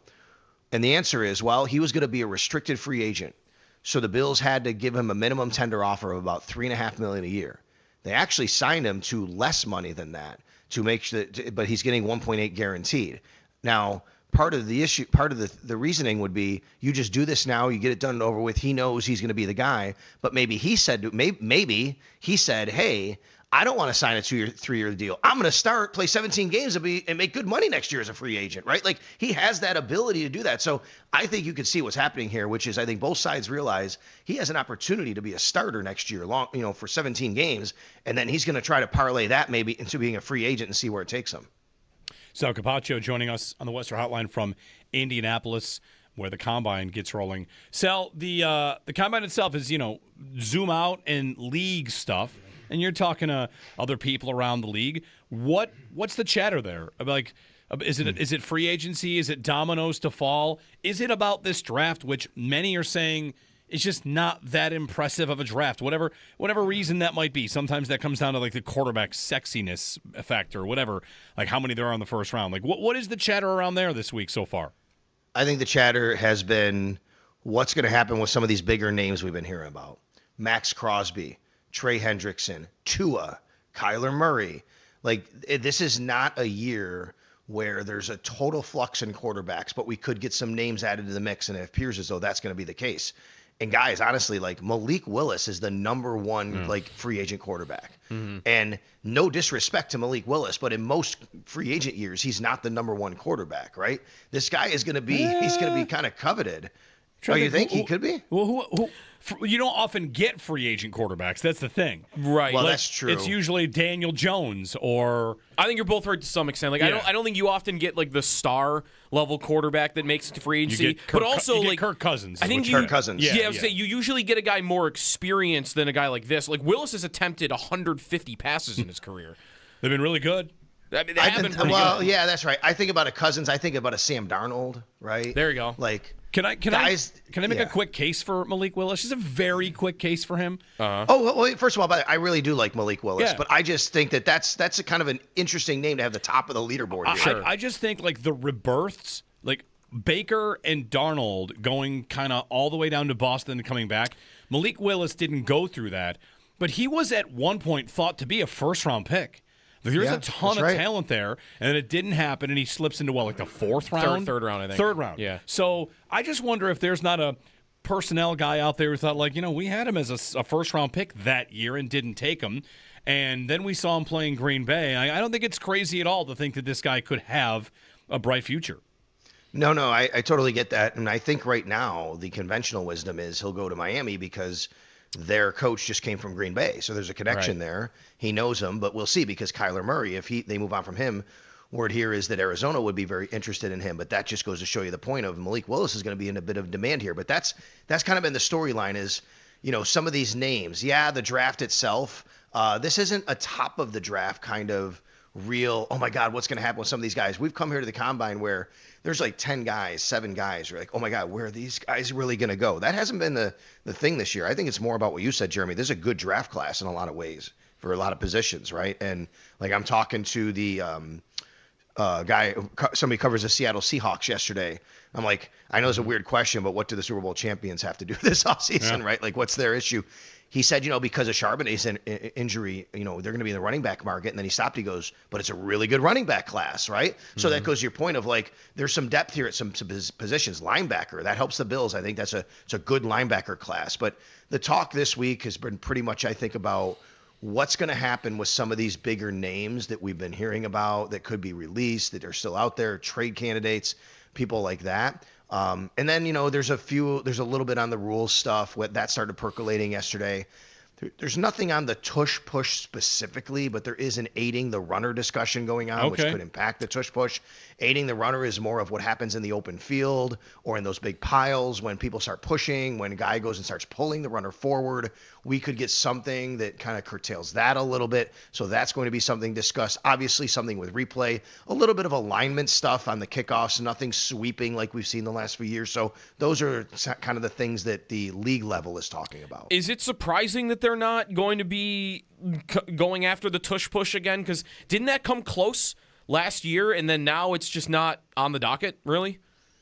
Yeah, it is, Joe, to me a little bit, but also it could be because they went so all in with it last year, and there was such a debate about it. And then really during the season last year, it didn't come up as much, right? I mean, because what happened last year in the season? Philly got called for some penalties. They weren't as good at it. It didn't kind of overtake the league. They didn't win the Super Bowl, running the tush push. And, so I think that probably backed off a little bit. And look, not for nothing, but you have a coach in Buffalo who's no longer on the competition committee, Sean McDermott, who was against the tush push, right? But he's not on the competition committee anymore. And I'm not saying he was the driving force, but sometimes you just get people on the committee that have a certain stance that kind of brings that out a little bit. So I do think it's a little surprising. However, I'm keeping that door open, Joe, of wait a minute, are they doing this in disguise of aiding the runner? And they're going to add this to it because aiding the runner, that would, be a tush push kind of thing, right. Or are we really not talking about it that much? Yeah. Sal Capaccio from Indianapolis. All right, Sal, so we'll wait to hear from Brandon Beane and Joe Brady today, and we'll chat tomorrow. Yeah, 2 p.m. We'll hear from Beane, and right after that will be Joe Brady. They'll both be at the podium. So we'll have that for everybody later today at WGR550.com. Very good. Thanks, Sal. You got it. Sal Capaccio on the Western Hotline from Indianapolis, the center of the NFL universe. I learned today that the Combine used to be in Tampa and also made stops in Arizona and New Orleans. But it's been in Indy for a long time. A lot of people in the league probably would like it to go back to somewhere warm, I'm assuming. Hasn't there been debate about whether they'll keep it? Yeah. Like cities have bid for it a little bit. I mean, everywhere's cold right now. So maybe you wouldn't find it warm. It's 45 degrees in Miami right now. Sean in Toronto before we get to a break. Hey, Sean, good morning. Hey, how you doing, guys? Good. Good, man. Number one, just as a Canadian, I truly congratulate you guys on the gold medal game, and it was just fantastic. I know my family and I in Toronto here, they opened the bars up at 6 a.m., so there was like a line of, I don't know, maybe 100 people waiting to get in to watch the game, and it was really an amazing thing. And I think we're so bitter and stuff because it's the only thing truly Canadian. It's like, we invented the game, and we just assume that, with that roster we had, it was like a video game that, we were going to come out on top and everything. But I just think it shows the like us struggling against, Chechnya and Finland and that it's becoming so popular. And I think it's amazing for the game that, you know what I mean? Like some other countries, it's truly competitive, and that it's not just our game. that we have to accept that, the world is catching on to hockey, and it's good for the game. And I think it was an amazing game, and I think this might inspire a whole nother generation of, American hockey players. Yeah. Thanks, Sean. I had this thought, maybe we'll get to this on the other side. We got to get a break in here. That am I going to, as a casual hockey fan, turn on Buffalo, New Jersey on a Wednesday night, watch 10 minutes and be like, all right, it's not quite the same, right? You watched the best on the best in a high-stakes game, and if you saw and thought, that's amazing, I got to see more of that, and then you think, You might turn the playoffs on, though. You might. And that's the thing that could get you hooked. I heard Jeff Merrick from Sportsnet make this point yesterday that, honestly, for hockey, and he's a Canadian and works in Canada, said that, or he's not a Sportsnet anymore, or is he Daily Faceoff, that the best thing for hockey was Team USA winning. Yeah, that might be right. Too bad we can't buy any jerseys. The NHL's trying to grow the game in all these international markets, and their goal still needs to be growing the game in this country. That's where their dollars are. And this only helps that. Yeah. Or it should only help that. 803-0550. Get some thoughts to our Twitter poll about the Bills going out and landing a big fish. I have a Let's Get Stupid as well. 803-0550. Jeremy and Joe on WGR. Will Dion Dawkins be the second highest paid Bill this year? Or will it be someone new? Dawkins is the second highest paid Bill at $20 million. Mm-hmm. Greg Rousseau is just underneath, but separated by $20,000. On AAV, not on cap hit, because cap hit is movable. AAV is just as the value of your contract. Allen's 1. Yeah. Dawkins is 2. Will they have a player that gets more money than Dion Dawkins on the team for week 1 this season? What do you think? And just one more little disclaimer here, right? Mm-hmm. They can definitely afford to have one. If you're someone that thinks, I hear they're over the cap X amount of dollars, and I think it's going to be, they'll restrict. They can have a player that does this, 100%. There's nothing stopping them from signing Trey Hendrickson to 28 if that's what they want to do. Not that they want to do that. Yeah. Or make it Mike Evans or make it Alec Pierce. The reason I asked this question is I was listening to the Ringer NFL show, and they were going through all the big-name free agents and the spots that they might look like a fit. And, Joe, every single name was $19 million or more. Every single one. Mm-hmm. I listened to Trey Hendrickson. That's more. He'll be more than Dawkins. Yep. Alec Pierce is going to be more than Dawkins. Devin Lloyd, linebacker. Could he get there? Maybe. Linebackers hit that open market, and one team has to make that big offer. Trey Edmonds got 18. Odafe Owe, they said $19 million. Mike Evans, 23. Mm-hmm. Would you anticipate there's a player that has a higher average value than Dion Dawkins when they start the season next year? $20 million is what we're looking at for Dawkins? $20 million is the number. I want to say that they... You know who else is going to go above that? Tyler Linderbaum is going to go over that number. Yeah, he Top will. Center on the market. I mean, one of David Edwards or Connor McGovern could theoretically get to that number. Could. That's around what their spot track market values have been. Yeah, right? I think guards are going up. I think for McGovern, whatever. I don't know. Maybe Edwards would. But right, they're a possibility, but that's not quite, I think, what people are looking for. I want them to have a player of that caliber to make that money going into the offseason. What I want to ask, but I don't want people to say, well, I don't want to pay someone just to pay someone. And the idea is of course. No, of course. Right? You're getting a player that's worth that much, then you're getting a really good player. You're getting a great player. They're looking at goals saved above expected, but I think he was at 6 for the tournament. I don't think those guys are looking at goals saved above so. expected. I don't think so either.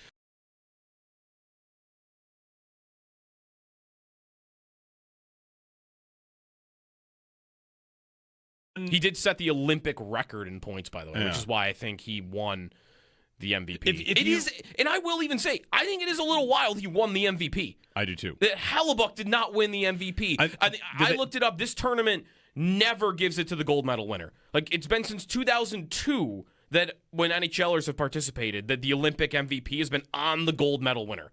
They are not beholden to that the same way that we are in American sports, but still. Hellebuck, Miller won it in 2010, and he was equally as good as I would have said Miller was then. This is one of those things where I saw this. Somebody tweeted this. Maybe I should try and find it. The voting happens after the first period of the gold medal game. No, that can't be true. The voting doesn't happen at the end. That can't be true. It's possible. You get the bet. You're telling me. Hey, the NHL awards vote for best GM after the conference finals. You're telling me that if Connor McDavid had gone out there and in the third period scored 5 goals to win 6-1, he wouldn't have won the. I guess he did. He win still would have won. Okay, sorry. So that's right. All right, if he had 5 turnovers that all led to goals in the third period and Hellebuck had a shutout. Who else could have won it? Hellebuck. Well, he did. Hellebuck did the thing, and he didn't win it. So who are the other candidates? Like, could Brock Nelson have scored 6 goals in the win? Right, okay, sure, right. So, halfway through that game. Tage had 3 goals. Tage scored. He does what he did in Columbus. What do you do? He scored 4 in a period. He scores 4 goals in the third period to end the tournament with the lead, 7, and he did it in the gold medal game. He wouldn't have gotten a vote, apparently. Why are they voting after the first intermission? They don't have email? They can't get it quick enough after the game? There's not a text group chat that they could all do it in 90 seconds? It's also, of course, for the entire tournament, although Hellebuck still had the case for that, right? Oh, yeah. I mean, he was incredible. He allowed 6 goals in 5 games. I don't know if those guys are looking at goals saved above expected, but I think he was at 6 for the tournament. I don't think those guys are looking at goals saved above expected. expected. I don't think so either.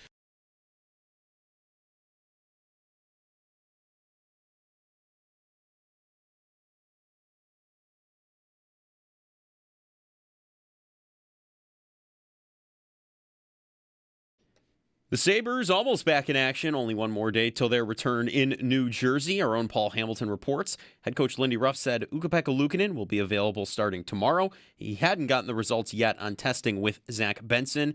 And Ruff said as far as Tage Thompson goes, they don't have a plan mapped out as of yet, so it's very much up in the air. Puck drop is set for tomorrow at 7 o'clock. The Rochester Americans in action tomorrow evening as well, taking on the Cleveland Monsters. The puck drop set for 7:05.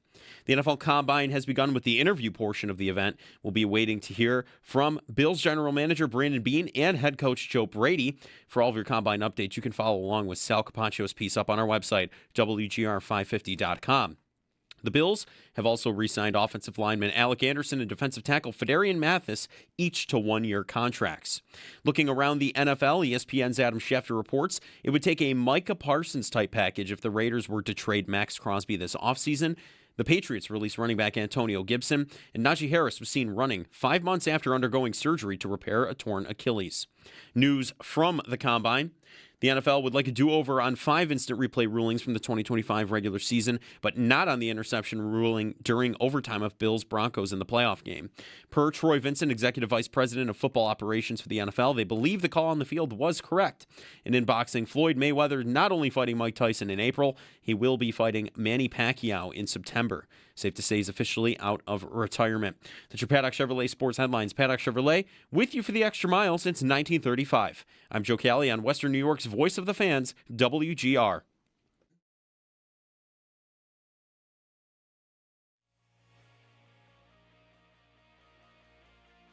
This has several factors here. The timing is interesting because Max Crosby underwent surgery to repair his meniscus, not going to be fully healthy, probably for at least several weeks, likely several months. Does the team pull a trade knowing that the physical would be more of a projection than anything else?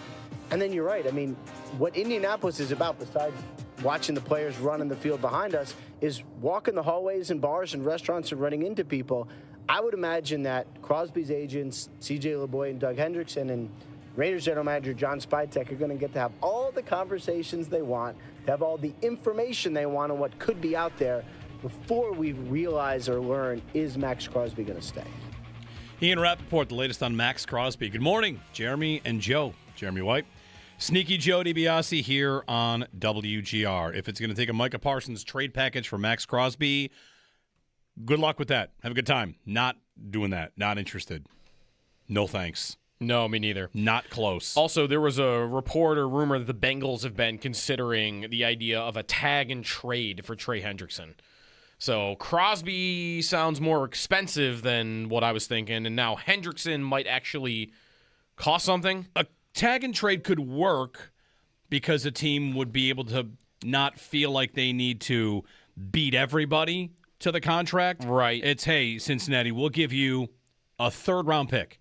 And nobody else is willing to do that. Like, all right, now we got Hendrickson. He's not mad at us. Yeah. We don't have to furiously put together a contract in the next 2 weeks. We can. Right. We've got him on the tag. He doesn't even have to sign it. We just have time. Right. So you'd be paying for, we're going to get it done. Let's establish a relationship. Let's get started. What's the price for that? The thing that makes that a little bit harder, and maybe this would be more so for the Bills than any other team, is you have to have the available cap space, I believe, when you acquire them, and Hendrickson's tag would be $30.2 million. So you've got to have $30 million right then and there when you trade for him, versus if he were a free agent, you only have to have any. Because you could make the contract, when you sign him to a 3-year deal, you can make his cap hit like, I don't know, $6 million in the first year, hypothetically. That kind of...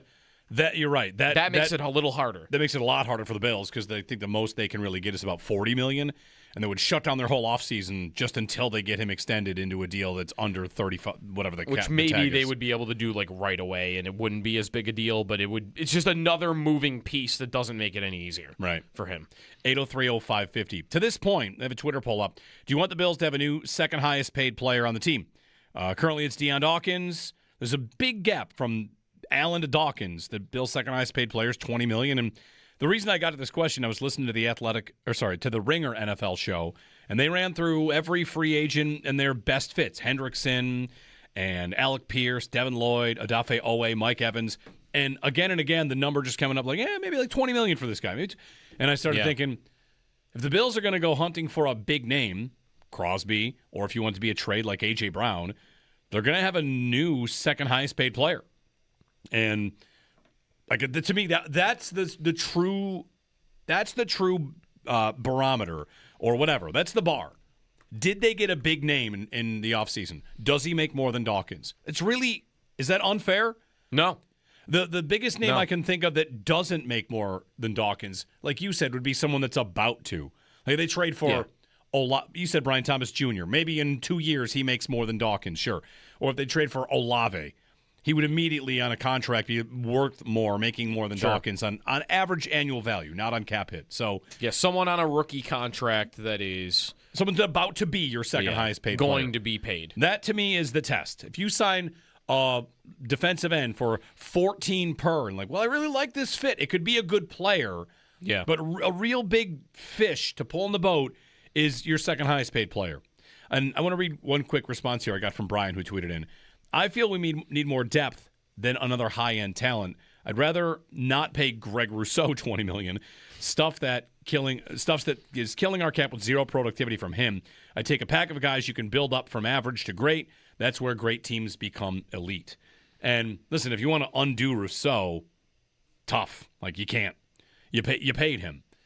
I don't think they need more depth guys. I think they need one or two $20 million guys. Like that's what I think, because Rousseau is exactly $20 million per year. Yes, he is. He's like a hair above He's right there with Dawkins. Yeah. If you think about what the Bills' season just was, it was signing the third-tier guys and still having to use the cheap depth. Like Fedarian Mathis, Jordan Poyer, Jordan Phillips, Gabe Davis, Tyrell Shavers. Like they needed to go to their deep depth without even having the $20 million guy. It was $11 million, and Larry Ogunjobi is $6 million. And I'm thinking of like the two receivers, obviously Palmer and Samuel. I'm thinking of Taylor Rapp for this. Like so a lot of these middle range free agents they've signed have not given them any more than someone on a rookie contract or a vet minimum contract would give you, right? Like, and that's the problem. Is if I'm paying more for my depth and my depth isn't actually giving me more than if you were just signing guys off the street, then that's bad business. So I would like for that question about their depth to be answered with, I'm just going to be savvy about it. I'm gonna get some rookies in here and trust that they're going to be able to do that, even though I know it's a wild card. That's an unknown, right? But that works. The Chiefs won the Super Bowl a couple years ago with the third most rookie snaps in the league? Or maybe they were even the most. New England has had a lot of rookie snaps. Like there are teams in the league that do trust their rookies a lot to play, and it works. You got to hit on them. And that maybe that's been the problem here. So between that and you get a couple of people in that are low-level free agents, Someone that can give you a Poyer-level impact on a $1 million contract like you did last year, or Shaq Thompson on a $900,000 contract. Like, have those guys be your depth. Take a bunch of shots at that with the big name on top. Like, that to me is the way that they should be doing it. And it's the opposite of the way that I think they've been trying to. So I'd love for this offseason to be different. I just don't know how confident I'm supposed to be that they are going to deviate from the way they have been approaching it for multiple offseasons and this year do it differently. Yeah. There's also, like, the defense will need a lot of pieces. They have 43% of their defensive snaps are available. Right. That number would be down now because Phi Mathis is back, and he had a bunch of snaps for them last year. So, like, how bad an idea is it to just say, we're going to do all those snaps that are going to be replaced? Like, that's going to be second-year guys, rookies, and guys that make less than $5 million a year. We're just going to do that because one guy, and maybe it's even on that side of the ball, one guy is going to be the big fish. And you might have Crosby on that side of the ball, and surrounding him are a bunch of rookies and a bunch of guys that haven't played that much. Jordan Hancock has to start now, but because I decided to do this. But you know what? I'm going to get by. I'm going to figure it out. Like, sometimes teams do that, and Sure. it works. right, the Not idea all the time, is, but it's a very crude way to say it, but what's better, a $25 million guy and a $3 million guy, or two 14s? right. I think the gap from the 14 to the 25 is bigger than the gap from the 3 to the 14. Like, you just get the top guy. But again, to do that, you might need to have some level of confidence that you have guys that are capable that you've drafted. And I don't know how they feel about Dorian Williams for that, how they feel about Jordan Hancock, how they feel about Dorian Strong, Landon Jackson, and TJ Sanders. Like, I don't know how much confidence you should expect them to have right now, let alone, like, will this be a coaching staff? This was always a question of McDermott. I always felt like it was way over-exaggerated. Will this be a coaching staff that is willing to say, yeah, we're going to be willing to live with your mistakes during a regular season as a rookie because we think that that's going to be best for your development and best for our team by the time we get to the playoffs? Because that was always an accusation of McDermott, that he wouldn't do that. And I always felt like there were a lot of times when he did, but there were these couple examples of where he didn't, and I wonder how Brady acts on that part as well. 803-0550. Just seeing Nick Sirianni's comments on A.J. Brown. He was asked about A.J. Brown. He said, does A.J. want to be here? Yes. Do we want to be here? Yes. Will he be here? I'm paraphrasing because it was on the screen and just went away here on SportsCenter. Will he be here? And he basically kind of gave I'm going to be the coach next year, I think, but I'm not sure. One of those, you never know what's going to happen. So he did not say, yes, he'll be on the team next year. Said, we're still all in a place we're trying to figure out, blah, blah, blah. I don't know what's going to happen. So that's not a committal. No, it isn't. It's definitely not. I just don't want him to go to New England. That's it. Send him somewhere that isn't New England. And I'm good. Doesn't even have to be here. New England. How come every time we talk about a player? Well, he did. I mean, I know. He I know did why, but talk about Mike Vrabel like last week on a podcast glowingly, which shouldn't be stunning. He played for him, and I think a lot of players that play for Vrabel like Vrabel. Did he also not? He got asked about going to the Patriots specifically, and he gave like a wink or something. Like one of these things where if it happened to us, like when DeAndre Hopkins posted on Instagram, Buffalo Soldier by Bob Marley, right? And we all freaked out for a day because we thought like, oh, does the orange juice in the picture mean something? But then he also said that he would want to play with Josh Allen and the Bills. Like this is the type of thing that if it happened to us, we would think it's meaningful. And that's probably what New England's doing right now. He winked. He got asked about playing for the Patriots and he winked. I mean, that's a real possibility. They need receiver. They have cap space. There's rumors about him potentially being traded. The coach won't confirm it. He played for the head coach before. They would definitely be the favorite right now if he were to be traded. 803-0550. A.J. Brown. His cap hit's low. He would be the For the new team. Yeah, he'd be the second highest paid player on the Bills. Like, he would be the new team. Yeah, he'd be the second highest paid player on the Bills. Like, his average annual value is north of what, 20? It's like almost, no, it's above. It's more than that, I think. Yeah. It's like $28 million a year? He signed a 3-year, $96 million contract. The new team would only give him $7 in cap hit, which is the good thing. But right, for him, he gets it was a 3-year, $96 million deal. So it's like $32 million a year. Huge. That's the AAV. Yeah. It'd come in way 32. above Dawkins. You know, I'm just looking at Spot Track. How many players in the NFL make more than Dawkins? Because it's again, like, so I realize sometimes the conversations can be hard because $20 million, that sounds like a lot. How much is it? How many NFL players make more than that? Is it like 100? It is 104. Yeah. And where will it be in a month? 125? Could it be that many? Could be more because guys will sign extensions like JSN. Right. Like it'll be 125 players making more than that in the league. So if you're someone that thinks like, I don't know, 20 million sounds like you're blowing it all for one guy, like, it's not. When I put up that number this morning, it was just to kind of get will they sign somebody good? Will they trade for somebody good?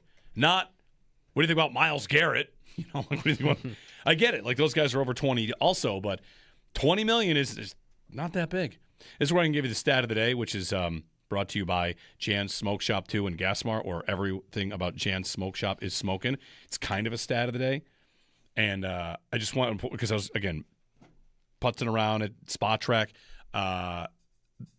More people should know nationally throughout the galaxy that the Bills' second highest cap hit in 2025, this season that we just went through, some of you out there do know this, just feels like it should be mentioned every once in a while. Their second highest cap hit last season was Dawson Knox. Sometimes it's just kind of like, what? That's listen, he's a good player for them. He's important. That's kind of a point about the cap. You've got all these players. You just signed a bigger money. He was second highest cap hit. Nuts. Anyway. All right, when we get back, did you see the mayoral food bet on the Olympics? No, I did not. Okay. International? Yeah. Huh? International mayoral food bet. Niagara Falls mayors bet food wasn't a fair trade. We'll get to it next.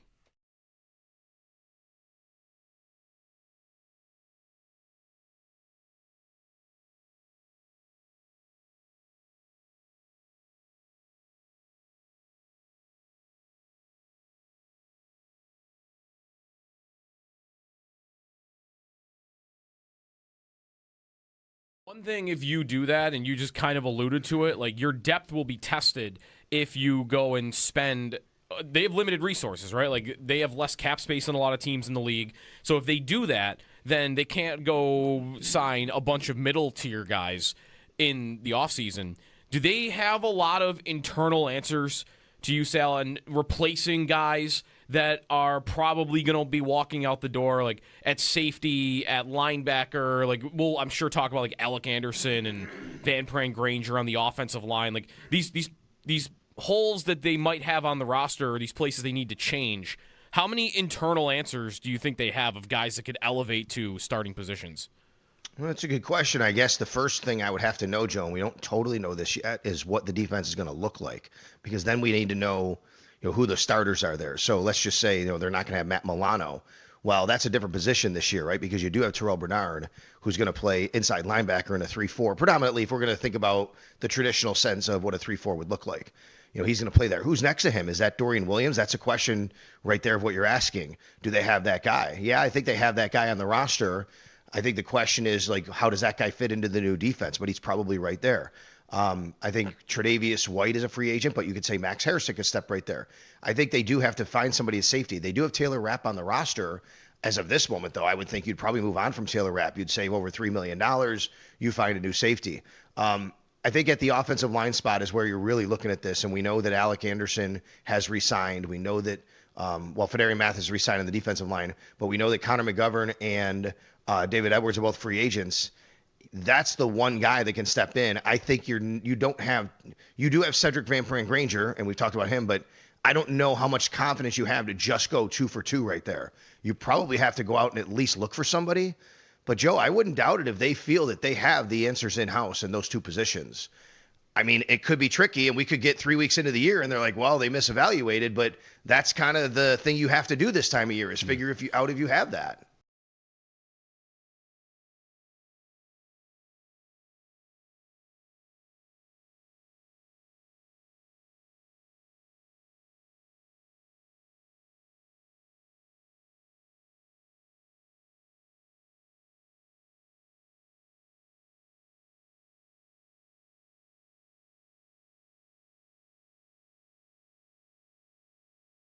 And I think on the other end, I feel like I have to be ready for a fight from people about Connor McDavid and legacy now. That is going to become a thing because this is another got to the big game, you didn't win it. Second place finish. And I've seen criticism from Canadian fans that he tried to do it himself on that last play. There's no doubt in my mind that was the play. That was the plan. To go around. To just give it to him. Give it to him. He got one-on-one with a forward. I don't think there's any problem with trying to beat him one-on-one. Hughes just made a great play that you wouldn't always expect him to make because he's a center. Maybe we got a little bit of what we think sometimes we see when the Bills play, which is other players just looking for Allen to do. You do it. You're the one that always does something. Do it. Let me see it. And I almost feel like it doesn't help him for this reputation of, greatest player ever. Where's your hardware? Where have you won anything? I almost feel like it doesn't help him that he won the Olympic MVP. Right. Because he already won the Conn Smythe in a losing effort. Mm-hmm. Now he won the Olympic MVP in a losing effort. And I think now both of those kind of combined become this eye roll. He just puts the stats up. Stat boy over here. He had 15 points, but he didn't win anything. And I think he's the greatest player I've ever seen with my own eyes. I didn't watch Gretzky. So I think he's the greatest player I've ever seen. And I feel like now he's starting to build this rep that other athletes over time have built, which is something's off. You just can't. It's what Kachuk said to Draisaitl in the Olympics. Always right? the bridesmaid. Always the bridesmaid, never the bride. I feel like that's starting to become a thing about McDavid. This doesn't help it for sure. Well, it'd be the perfect sport to have this where less talented players look at the most talented player and say, "You're not a winner." I know, but that's what this sport is. It's got a lot of that. It's got a lot of that.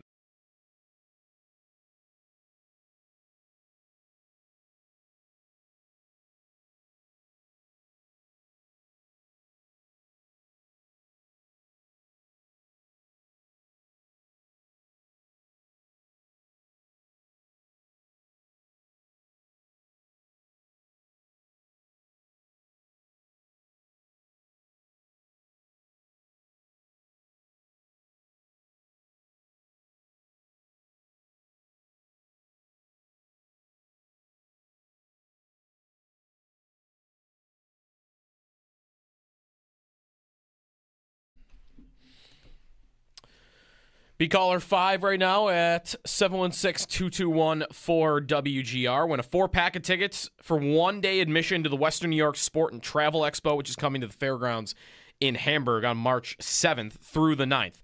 So book your dream hunt, fishing, hunting gear at special show prices. And for more info, you can visit WGR550.com. There was a mayoral food wager on the U.S.-Canada gold medal game. Okay, so it was Niagara Falls mayors? Yes. Okay. Niagara Falls mayor. One of them was chicken wings, is my guess? Yes. And the other was poutine? No. Okay. This is where I feel like this, in the age of mayoral bets, you know how it works. Yeah. You bet you. I feel like Kansas City and Buffalo mayors have wings for barbecue Yeah. and this for that. Okay. If the U.S. wins, okay, then the mayor of Ontario was going to send, of Niagara Falls, Ontario, a case of Canada's finest grade A maple syrup. A case. A case. It's pretty good. Now, that's like a dynasty trade. That's futures. A case of maple syrup. What does a case of the finest Ontario maple syrup cost? That is like more than that's $100 of maple syrup at least. If Canada won, the Niagara Falls mayor was going to send 20 pounds of wings. That's probably $100 too. Sure. But the maple syrup will last you 2 lifetimes? Yeah, that's true. How much right. we go through a lot of maple syrup in our house, but wings, 20 pounds of wings last me what? I think the average maple syrup lasts 6 to 8 months in a household. I just feel like that's a dynasty trade. So you get that's a case of that. Yeah, you're right. That's a futures trade as opposed to I'm going to eat the wings in a week. Right. I might never go through that much maple syrup, honestly. Yeah. If you gave me that for much. a case. I don't know if I would keep all that. Anyway. You're right. That's a lot better to get the syrup. We got the syrup. I mean, we didn't. Niagara Falls got the syrup. Right. Congratulations to Niagara Falls. Lindy Ruff, Sabres head coach Lindy Ruff, joins us on the other side. They'll be in New Jersey tomorrow. And I think on the other end, I feel like I have to be ready for a fight from people about Connor McDavid and legacy now. That is going to become a thing because this is another got to the big game, you didn't win it. Second place finish. And I've seen criticism from Canadian fans that he tried to do it himself on that last play. There's no doubt in my mind that was the play. That was the plan. To go around. To just give it to him. Give it to him. You got one-on-one with a forward. I don't think there's any problem with trying to beat him one-on-one. Hughes just made a great play that you wouldn't always expect him to make because he's a center. Maybe we got a little bit of what we think sometimes we see when the Bills play, which is other players just looking for Allen to do. You do it. You're the one that always does something. Do it. Let me see it. And I almost feel like it doesn't help him for this reputation of, greatest player ever. Where's your hardware? Where have you won anything? I almost feel like it doesn't help him that he won the Olympic MVP. Right. Because he already won the Conn Smythe in a losing effort. Mm-hmm. Now he won the Olympic MVP in a losing effort. And I think now both of those kind of combined become this eye roll. He just puts the stats up. Stat boy over here. He had 15 points, but he didn't win anything. And I think he's the greatest player I've ever seen with my own eyes. I didn't watch Gretzky. So I think he's the greatest player I've ever seen. And I feel like now he's starting to build this rep that other athletes over time have built, which is something's off. You just can't. It's what Kachuk said to Draisaitl in the Olympics. Always the bridesmaid. Always the bridesmaid, never the bride. I feel like that's starting to become a thing about McDavid. This doesn't help it for sure. Well, it'd be the perfect sport to have this where less talented players look at the most talented player and say, "You're not a winner." I know, but that's what this sport is. It's got a lot of that. It's got a lot of that.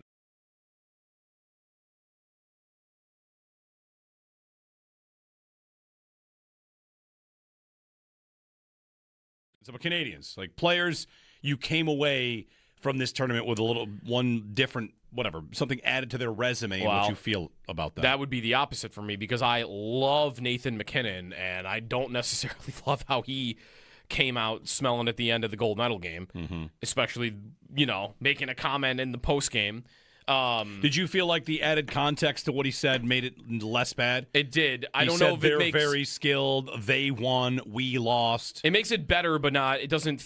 I think fix it all the way. Yeah, he still did say it, but the context lightens it. The context lightens it because the initial, you decide who is the better team sounds like a passive aggressive. We were it. Yeah. And then in the full context, it almost seems like what he's trying to do is what a lot of athletes do. Is listen, I'll leave that for you guys. Yeah. You guys are going to talk about this. You guys are going to have your conversations. It almost seemed to me to be less passive-aggressive shot and more an attempt to just step out of it. Which, a little bit, yeah. He did say, they won, we lost. That's right. Because when I first read the comment, I might have read it in the tone that Jack Eichel said, this is the loudest building he's ever heard. Right. So I hadn't heard the McKinnon comment. That's maybe the tone I read it in. And then when I saw him say it, it wasn't that tone. It wasn't all the way that tone. It was more of a defeated type of tone that he had. So, no, I'm okay with him after it, but still not great. Obviously, the person we come away with the most positive feelings is Hellebuck. He becomes legend status to all of us.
The Sabres almost back in action, only one more day until their return in New Jersey.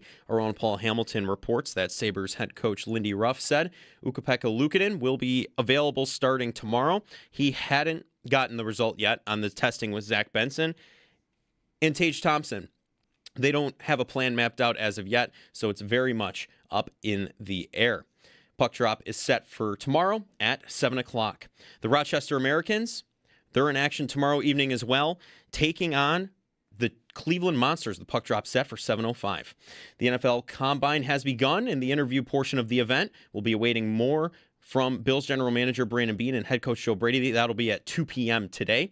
For all of your Combine updates, you'll be able to follow along with Sal Capaccio's piece on our website, WGR550.com.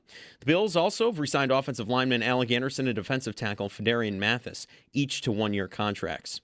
Around the NFL, the Falcons have franchise tag Kyle Pitts. ESPN's Adam Schefter reports it would take a Micah Parsons-type package if the Raiders were to trade Max Crosby this offseason. And the Patriots release running back Antonio Gibson. And Najee Harris was seen running 5 months after undergoing surgery to repair a torn Achilles. News from the Combine, the NFL would like a do-over on 5 instant replay rulings from 2025, but not the interception during overtime of the Bills-Broncos playoff game. Per Troy Vincent, Executive Vice President of Football Operations for the NFL, they believe the call on the field was correct. And in boxing, Floyd Mayweather, not only fighting Mike Tyson in April, he will be fighting Manny Pacquiao in September. Safe to say he's officially out of retirement.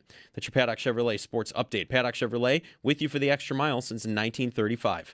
I'm Joe Cali on Western New York's Voice of the Fans, WGR.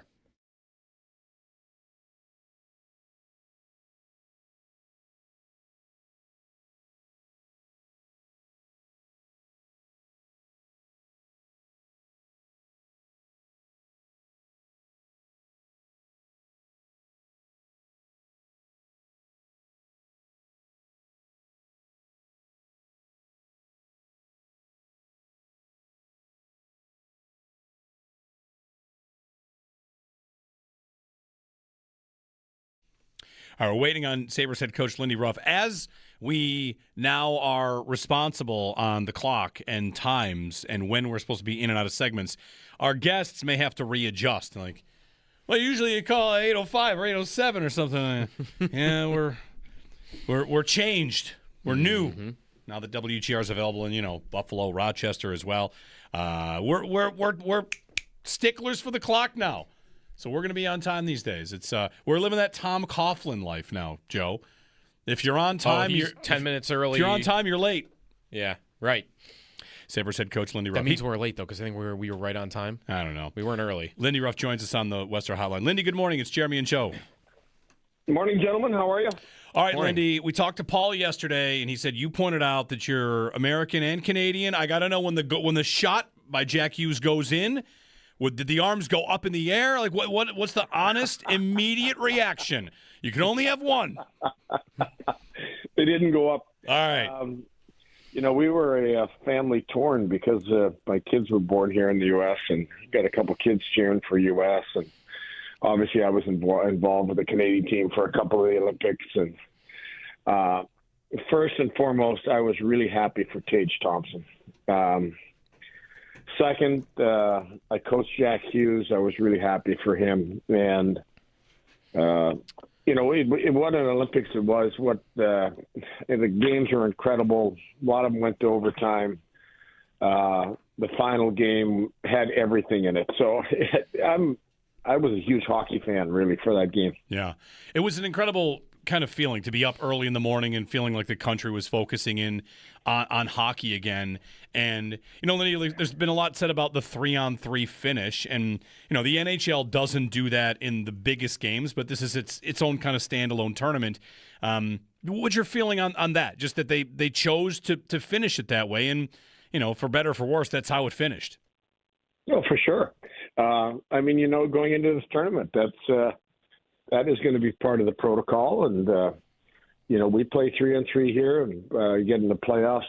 It isn't, but I think we've seen how long some of the games have gone when it doesn't. But, hey, the rules were laid out. 3-on-3, you're going to get scoring opportunities. And you look at how quickly that game ended.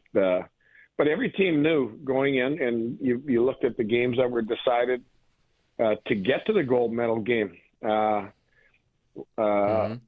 You know, you look at the ladies' game was decided 3-3 overtime. So I mean, every team, every coach knew that going into the Olympics that you were going to be, if it got to overtime, you're going to be involved 3-3. Yeah, it puts a lot of stress on your forwards too. Like you mentioned, you coached Jack Hughes before, and it probably will get forgotten because he ends up scoring the goal like 20 seconds later.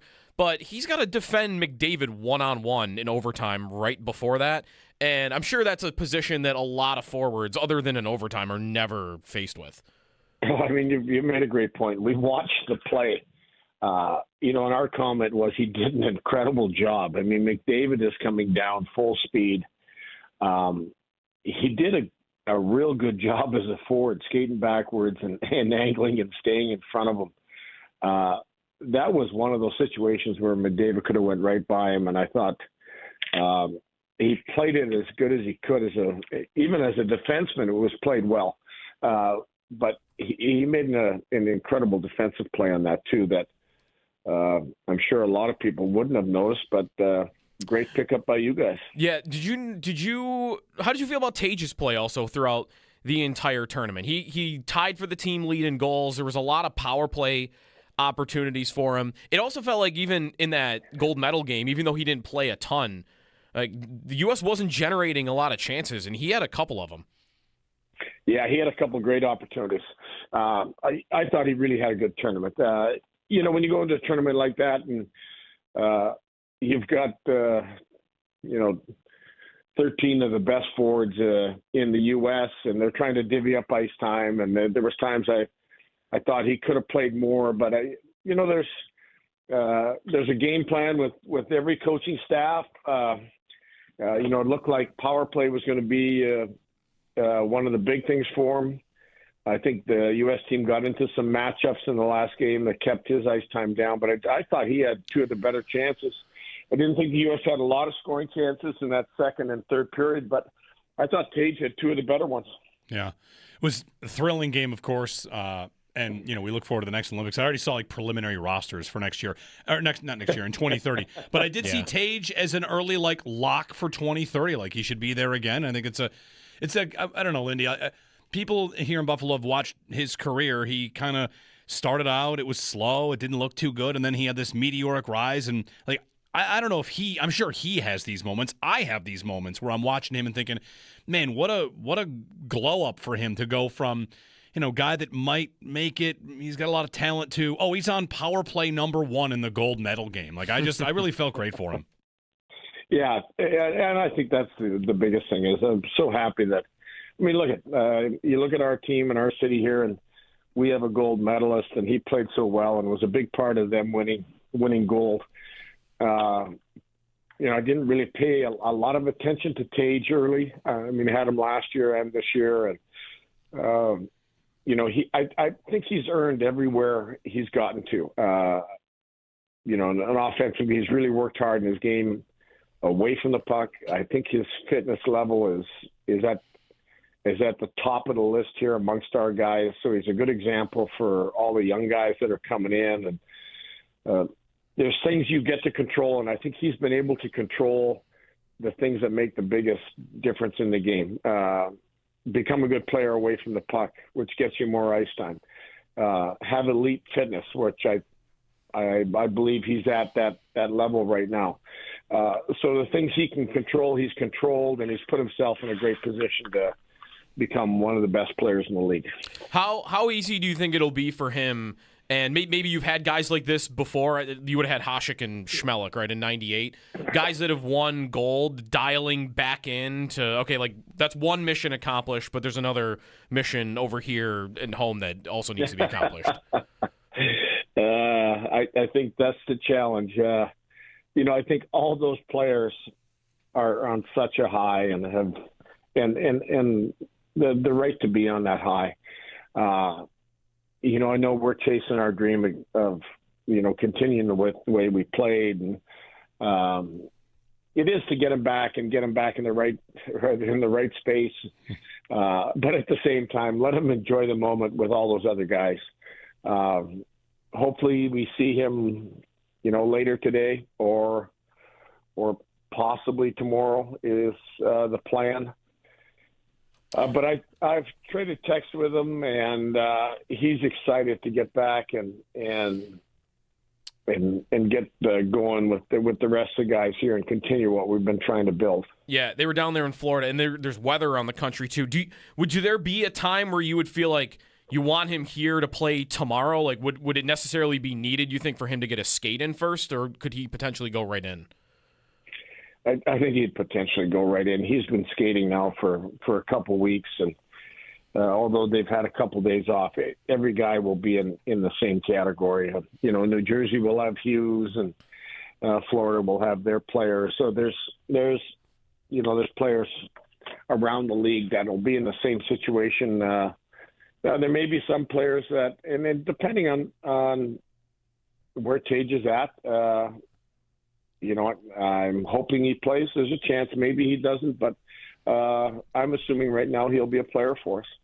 Lindy Ruff joining us on the Worcester Hotline. Lindy, Bo Byram had said that maybe the break was good for a lot of the other players. So, while the Olympic players kept going, the rest of the group, even healthy players, we'll start there, got a chance to maybe recharge the batteries. Did you get the feel that as you were going to those last couple games that a recharge would be welcome? For sure. I think we again had a couple players that got knocked out of the lineup for us. But in the absence of those guys, we brought some players up that, from Hellenius, Ostlund, Rosine, those types of players that had stepped in and helped us win a lot of hockey games. But I think when you look at the break, I think we did get a good recharge. We had some guys that were banged up. Every team had it. But I think in our case, it was a good opportunity for 4 or 5 players, without mentioning names, to start feeling good about their bodies again and get some rest. And I thought the last couple of days here at practice and yesterday's practice was really good. I thought we really skated well, and the energy was great. You mentioned yesterday that it looks like Norris will be good to go for tomorrow, and he hasn't played a lot this year, and you guys have won a lot of games without him, but he's near point per game. Like, when he's available and healthy, I guess, what does he really do for your lineup overall, especially down the middle? Because he's a big piece of the team, and the points are there. But again, you have done a good job when you've had to kind of deal with these games without him. Yeah, if you look at, he's an elite skater. You watch him in practice, you watch him in the games. He can separate real quickly from anybody, and at the same time, he's a real good defender. We're looking at him as being a strong face-off guy for us and playing every situation. We felt we had some rhythm going when he was back in on the power play, and so we've got him back in on that. But he brings us a really good player in all situations, and from 5-on-5 to even 5-on-6 play where you can stick him in there to win the draw and defend. So to have him back and ready to go is a big plus for us. Sabres head coach Lindy Ruff. The rest of the injuries we, of course, should get to here. Zach Benson, Yuri Kulik, UPL. Start where you'd like. You had a little bit of time here to get a look at all these players. How's it look? UPL is good to go. Benson will not make the start of this trip. I'm not going to rule him out for maybe joining us in Florida, but won't be available for the New Jersey game. There's some further tests he's going to be doing here in the next couple of days.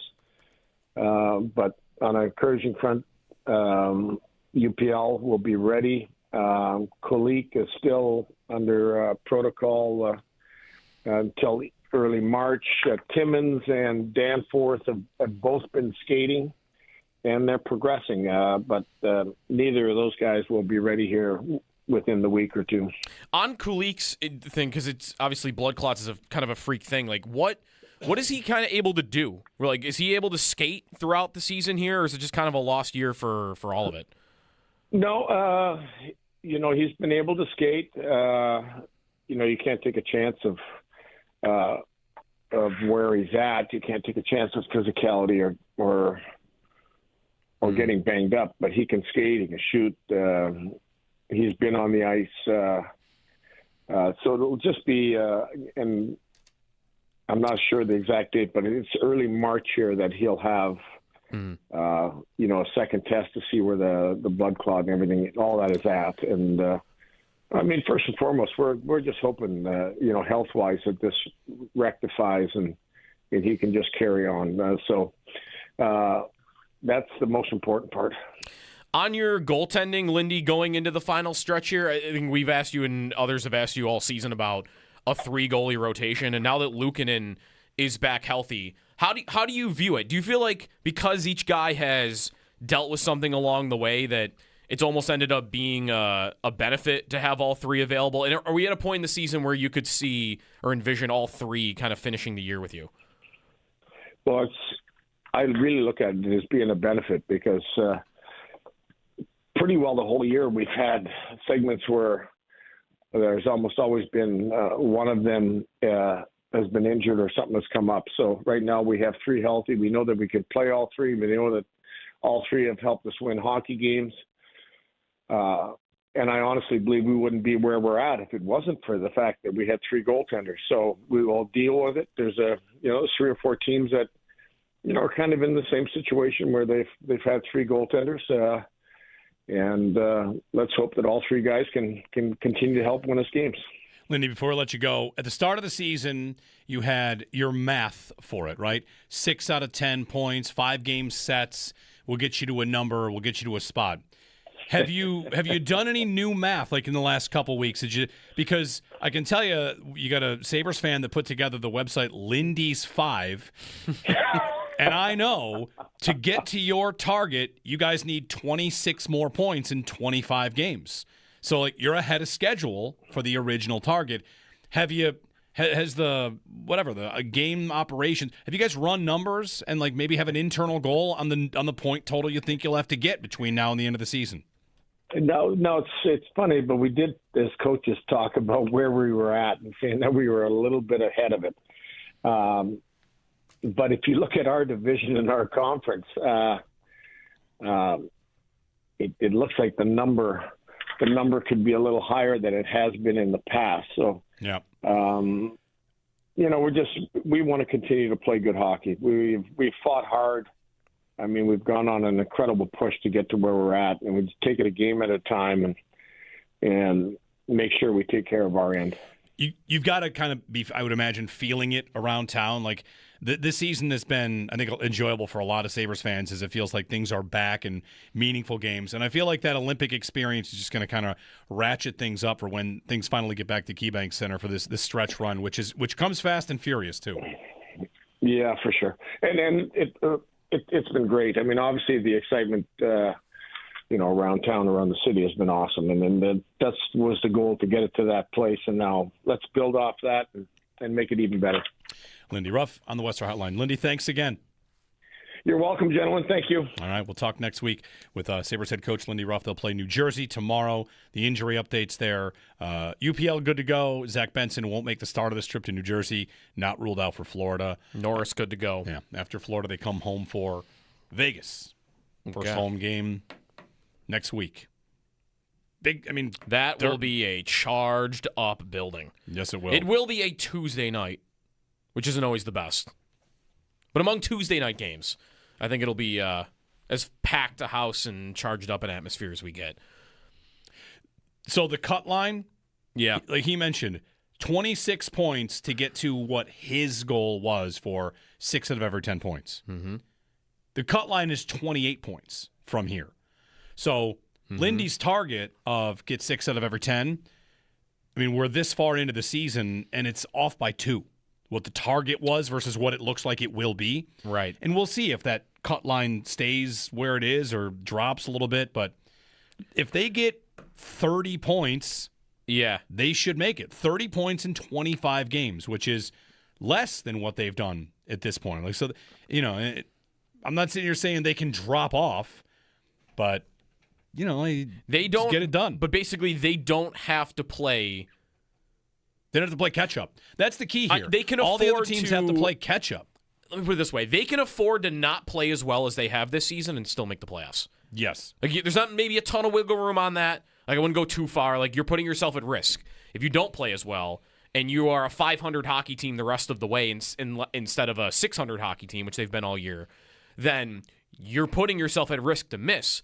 But you can still make it playing 500 hockey. Yeah. Like, that's a possibility.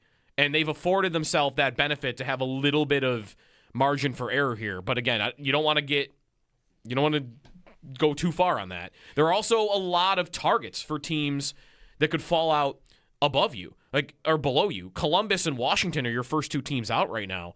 And like, if they go on a run, you could be the team that falls out, or it could be one of the teams in their division in the top three that fall out. Right. It could be Detroit's. The Islanders are below the Sabres in the standings right now. So, like, you look at Columbus and say, well, that's the first team out. But if they catch somebody, they're more likely to catch a Metro team than they are to catch you. Yeah. So you kind of have that buffer.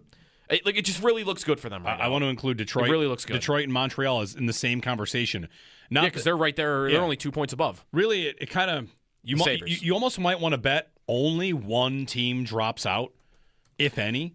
Yeah. And who's it going to be? It could be a bad stretch for, again, like you said, if they all play 500, they all make it maybe. Right. But like if Montreal or Detroit had a 0-6 stretch, that could do it. One bad 5-game set. Like Montreal's 2 points ahead of the Sabres in the same number of games. Detroit's 2 points ahead in one more game played. Right. So it's tight in the Atlantic, and here's Boston 1 point back of you. I got 4 teams in the Atlantic separated by 3 points. Right. So, and I think when you're trying to look at these teams and predict, like, who's the one that is really capable of falling off, like, anyone will give you a different answer. I think a lot of people say the Islanders. A lot of people say the Bruins. You confident the Sabres are not one? I'm pretty confident that they are not. Like, if I were ranking the teams I think are most likely to collapse, they wouldn't be one of my top couple teams.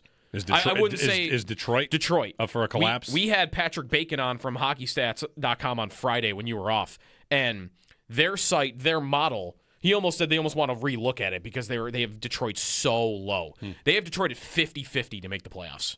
Like, that the roster and all of it, just this team is not doing this the entire Detroit year. Do that last year or 2 years ago? I think they've done it twice. They were in a spot all year and then falter late. They've done this, and maybe that's part of why there's this belief that they've done this already, where they've been looking good halfway through the year and then just right at the end of the year they fall down.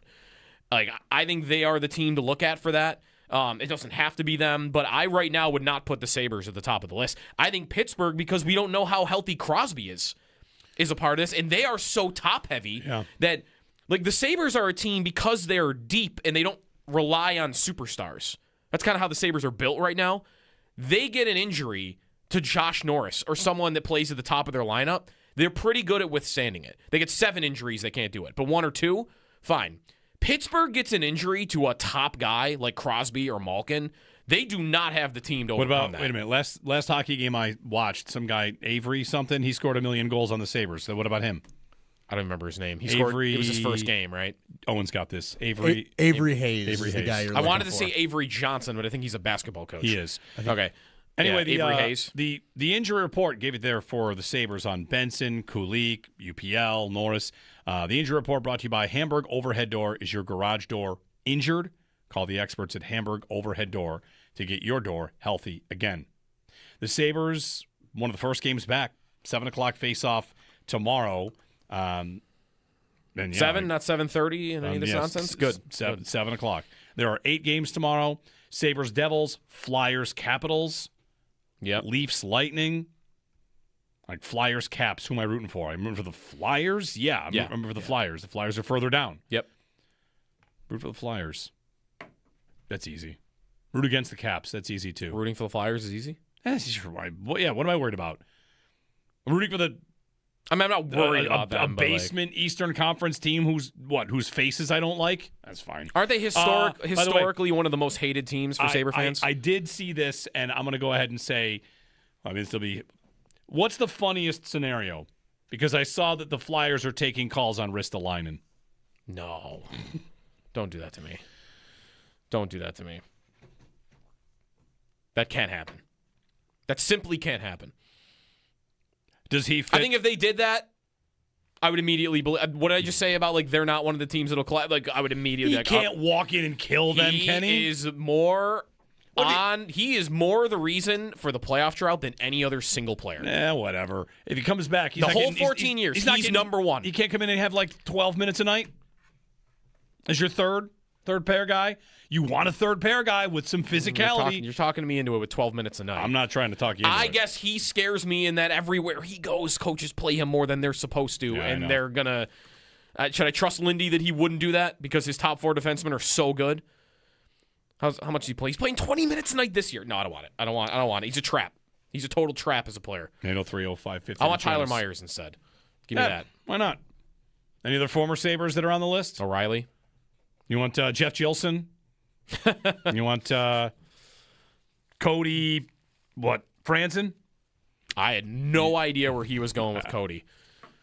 You know what? I might have believed before you said that name that there had never been a Cody on the Buffalo Sabres. When I said Cody. Oh, Cody McCormick, too. When I said Cody, I didn't have Franzen. I got there. You just went with a random first name and then found your way to Franzen? I knew who I was thinking of, but I started this name. I was like, I found it. Cody Franzen. Jeff Skinner's available. He is. I saw that. I don't need that, though. We'll get a break in. Jeremy and Joe. I have a Let's Get Stupid. How dedicated are you to the Bills winning the Super Bowl? I have a stupid question to ask you about it when we return here on WGR. One thing, if you do that, and you just kind of alluded to it, like your depth will be tested if you go and spend.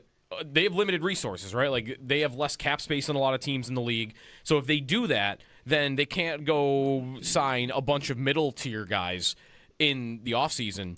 Do they have a lot of internal answers to you, Sal, and replacing guys that are probably going to be walking out the door, like at safety, at linebacker? Like we'll, I'm sure, talk about like Alec Anderson and Van Pran Granger on the offensive line. Like these holes that they might have on the roster, or these places they need to change. How many internal answers do you think they have of guys that could elevate to starting positions? Well, that's a good question. I guess the first thing I would have to know, Joe, and we don't totally know this yet, is what the defense is going to look like, because then we need to know, who the starters are there. So let's just say, they're not going to have Matt Milano. Well, that's a different position this year, right? Because you do have Terrell Bernard, who's going to play inside linebacker in a 3-4, predominantly if we're going to think about the traditional sense of what a 3-4 would look like. He's going to play there. Who's next to him? Is that Dorian Williams? That's a question right there of what you're asking. Do they have that guy? Yeah, I think they have that guy on the roster. I think the question is, like, how does that guy fit into the new defense? But he's probably right there. I think Tre'Davious White is a free agent, but you could say Max Harrison could step right there. I think they do have to find somebody at safety. They do have Taylor Rapp on the roster. As of this moment, though, I would think you'd probably move on from Taylor Rapp. You'd save over $3 million. You find a new safety.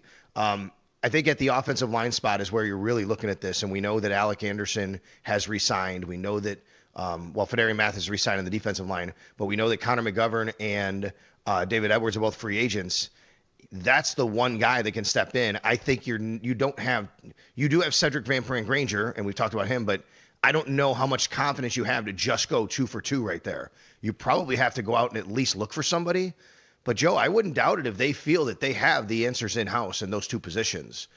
I mean, it could be tricky, and we could get 3 weeks into the year, and they're like, well, they misevaluated, but that's kind of the thing you have to do this time of year is figure if you have that.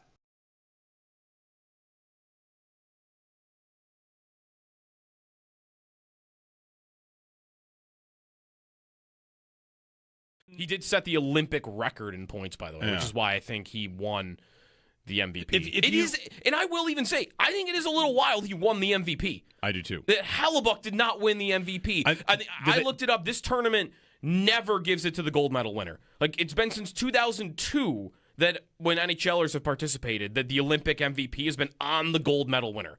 Like, they are not beholden to that the same way that we are in American sports. But still, Hellebuck, Miller won it in 2010, and he was equally as good as I would have said Miller was then. This is one of those things where I saw this. Somebody tweeted this. Maybe I should try and find it. The voting happens after the first period of the gold medal game. No, that can't be true. That it's not, the voting doesn't happen at the end? That can't be true.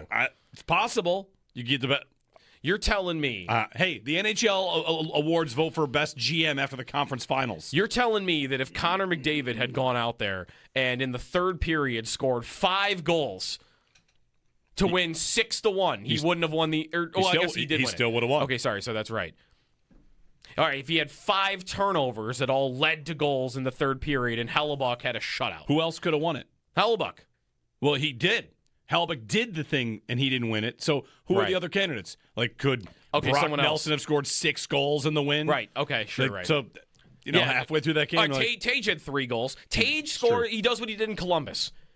What do you do? He scored 4 in a period. He scores 4 goals in the third period to end the tournament with the lead 7, and he did it in the gold medal game. He wouldn't have gotten a vote. Apparently. Why are they voting after the first intermission? They don't have email. They can't get it quick enough after the game. There's not a text group chat that they could all do it in 90 seconds. It's also, of course, for the entire tournament. Although Hellebuck still had the case for that, right? Oh yeah, I mean he was incredible. He allowed 6 goals in 5 games. I don't know if those guys are looking at goals saved above expected, but I think he was at 6 for the tournament. I don't think those guys are looking at goals saved above so. expected. I don't think so either.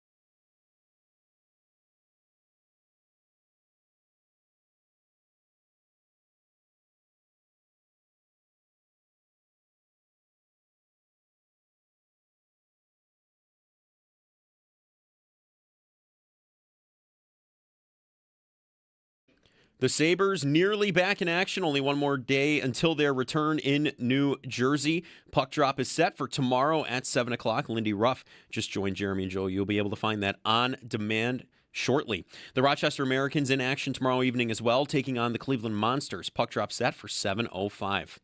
The NFL Combine has begun with the interview portion of the event. We'll be awaiting to hear from Bills general manager and Brandon Beane and head coach Joe Brady. For all of your Combine updates, you'll be able to follow along with Sal Capaccio's piece on our website, WGR550.com. Beane and Brady will speak at 2. The Bills also have re-signed offensive lineman Alec Anderson and defensive tackle Fedarian Mathis, each to 1-year contracts.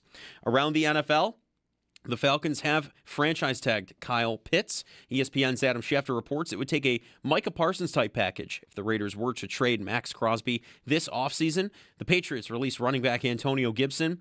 Najee Harris was seen running 5 months after undergoing surgery to repair a torn Achilles. And some news from the Combine. The NFL would like a do-over on 5 instant replay rulings from the 2025 regular season, but not the interception ruling during the overtime of the Bills-Broncos playoff game. Per Troy Vincent, Executive Vice President of Football Operations for the NFL, they believe the call on the field was correct. In boxing, Floyd Mayweather not only fighting Mike Tyson in April, he'll be fighting Manny Pacquiao in September. Safe to say he's officially out of retirement. The Paddock Chevrolet Sports Update. Paddock Chevrolet with you for the extra mile since 1935. I'm Joe Kelly on Western New York's Voice of the Fans, WGR.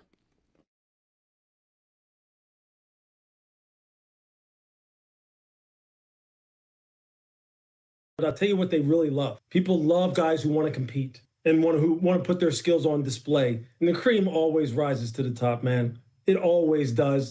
And that's why I'm glad when the top players participate. That's good for you up there, in the TV booth talking about it. It's good for us analyzing it. It's great for the fans. It's just great overall. Louis Riddick on the Combine.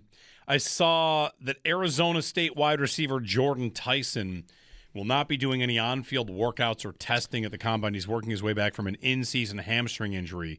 Mm-hmm. And, if you're going to do that, I don't see you as a top 25 pick. Mm-hmm. Not going to work out at the Combine? No. He should fall. He should not be on anyone's board in the top 25. No one. Off the board. He doesn't love the game. Get him off the board. See, though, this is not – you got to be – well, I guess this isn't one of those. You got to get some dirt on Jordan Tyson, medical or whatnot, and you got to wait until the draft starts to drop it so that he falls right then and there. That's how you get him at 26. Make teams panic. That's the conspiracy theory on how Laramie Tunsil fell, right? That somebody wanted him later, and they had the video, and they waited to leak it so that they could get him late. Yep. 803-0550 and 1-888-552-550. Combine underway. We will hear from Joe Brady and Brandon Beane today. I think Sal said the 2 o'clock hour for that. If you missed our conversation with Sal, we talked to him at 7 o'clock, some Combine stuff. The Combine schedule, so there are team interviews, all that stuff's going on. Defensive tackles and linebackers went first. Can continue to go for that matter. And, workout stuff, that's later in the game as well. But for participants, it is, I think today is, I'll find it here, sorry. I had the full color-coded schedule. Here you go here. Color-coded schedule like I'm actually going to the Combine myself. Defensive backs and tight ends. Today, register, orientation, and start team interviews. Defensive linemen and linebackers are on their second day of team interviews. So on and on and on we go. Does that appeal to you as an event to ever go to? No. For any reason? No. I've never had any interest at all. No way. I don't watch it on TV. I'll read about it, like how it went, and I like hearing from Sal and like how it goes. But yeah, I think in terms of people that sit and watch the Combine, even on in the background, I don't get how it's a televised product. I'll do that because it's constant conversations about what teams need and this and that. Like, yeah, I mean, I'm into that. And rules discussions. There are a couple rules proposals that are up, and then I'm going to get you our Let's Get Stupid. Yep. So 2 of them come from the Rams, and one of them is the NFL discussing something. The NFL is discussing the possibility of allowing replay officials to throw flags for penalties, such as personal fouls. Yeah. Which is, of course, what everyone wants. It's stemming from Diggs getting punched by one of the Seahawks in the Super Bowl, and no one saw it except the replay official. Okay. But he didn't have the ability to throw the flag. Yeah, which is what we definitely want is to watch a touchdown get scored. No flags. It counts. All right, here we go. Oh, I'm sorry. The new special purple flag has been thrown by the replay official who wants to call a personal foul. Just what we need. Exactly what the world needs is another person to stop football games to call a penalty. That's what we want. All right, you want the Rams 2 proposals? Yeah. I'm going to be mad at both of these, by the way, so I hope you're prepared for this. The Rams have 2 proposals. Actually, one's fine. So you remember what happened to them in the Seahawks game? A pass got batted. It was ruled a fumble. It was recovered for a 2-point conversion by Zach Charbonnet. Yep. The Rams have made a proposal in which a backward pass that is tipped by a defensive player and goes past the line of scrimmage would be treated like a fumble. That was a fumble, right? Right. But there's a very specific thing they're doing here. So you throw a backwards pass, a defender hits it, it goes forward. That is now treated like a fumble in that during the final 2 minutes of a half, on a 4th down or on a conversion, only the player who fumbled can recover the ball and advance it. So that's okay. It's almost like it's a paperwork change. Yeah. So that if that happens, let's not have that where you can just recover that. It's also a very rare occurrence. It is a rare occurrence. You need a quarterback throwing a backward pass and having it deflected forward. Before I'm deciding who's allowed to advance it. Right. In the final 2 minutes or a 4th down. Maybe that happens once every 5 years. It does not happen a lot. Yeah. Yep. But the recovery of the loose ball would have not been a conversion. It's not saying that play isn't a fumble. It's just that should be like no fumble Ruski. Right? That's what they want, is that to be the rule. The other thing they want is they want there to be a time for how long you are allowed to go back and change something, like a 40-second cutoff for an initiation of a replay review. They want to cap it at 40 seconds to a minute after a play because in that play, it was the conversion. They went to commercial. They come back for the kickoff. Oh, I see. It was like nearly 2 minutes had elapsed between when that play happened and the replay review was started. So they want different standard for. They're saying right now there's a different standard for different plays because sometimes a play could just randomly happen before a TV timeout, right, or before the end of a quarter, right. And now I've got an extra 4 minutes to look at it. Right. They're saying basically put the game clock on that too, because you can snap the ball the next play and then you don't go back and change it anyway. I don't like that one. You want an infinite amount of time during a commercial break if there's a commercial? If it's wrong, it's wrong. I don't want 40 seconds to go by and then at 43 seconds they're no longer allowed to do it when it's clear. Like maybe they just missed something and you have an extra opportunity to fix something that's wrong. Like I don't know. Putting some arbitrary clock on it on the replay official. Because what's that going to cause the replay official to do then? Like initiate more reviews to make sure that he's got enough time to look at it? I guess that one doesn't matter that much either. Yeah. Neither of these really matter a lot. I don't think either would affect my day-to-day watching habits of the game. All right, you ready for Let's Get Stupid? Yes. We haven't done a Let's Get Stupid in a while. This I thought of on the way here during our endless Antarctic winter. Okay. Here comes Let's Get Stupid. I'm stupid. You're smart. I was wrong. You were right. That is without a doubt the dumbest thing I've ever heard. On WGR. All right, sometimes it's put together a trade package for Connor McDavid. Sometimes it's should the Bills trade for a coach. Yep. Here's this one. Ready? We had a Leon Draisaitl one that was nuts. Mike Vrabel famously said he would chop off a part of his body to win a Super Bowl. Yep.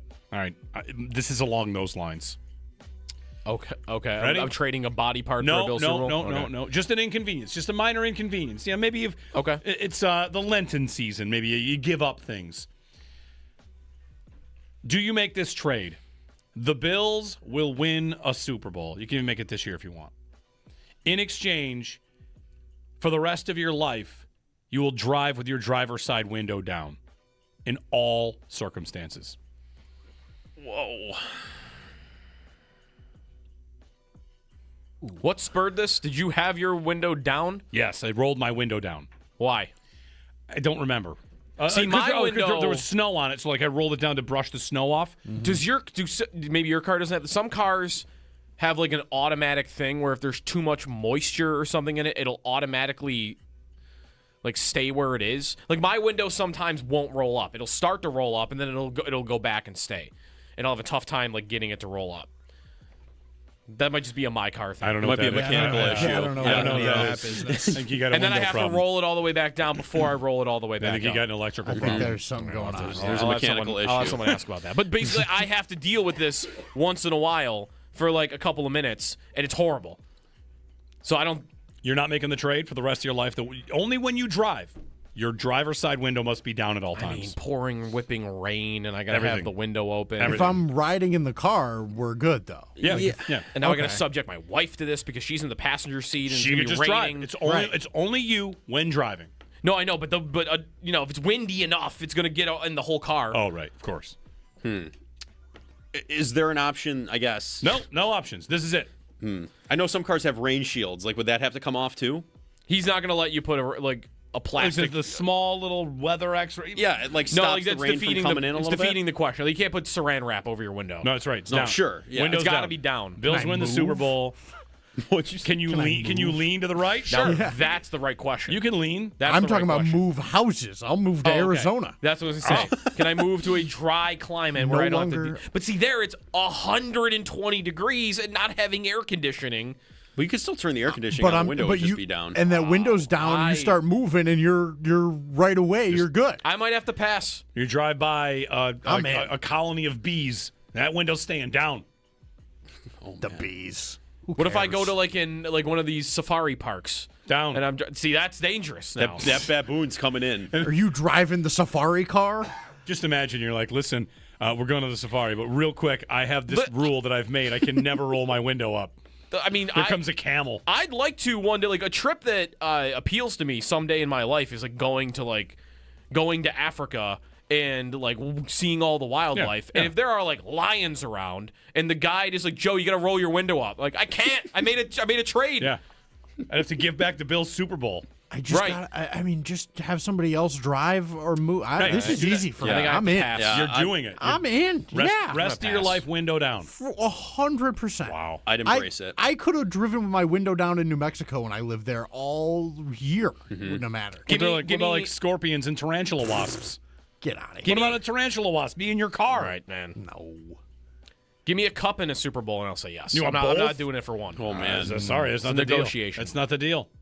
You got to do the passenger. You got to throw in the passenger window to make that happen. Right. 2 windows for both trophies. No.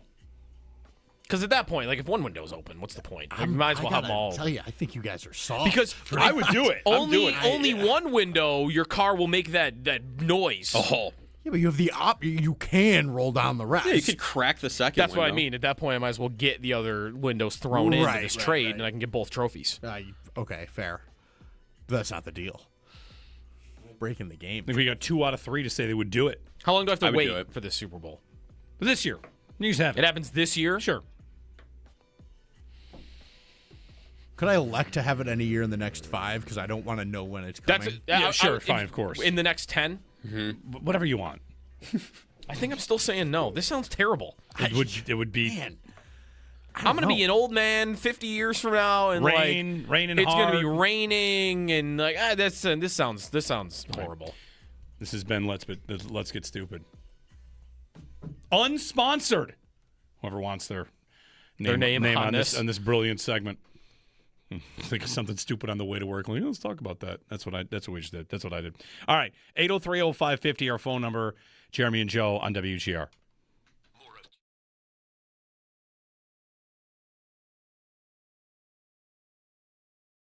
And I think on the other end, I feel like I have to be ready for a fight from people about Connor McDavid and legacy now. That is going to become a thing because this is another got to the big game, you didn't win it.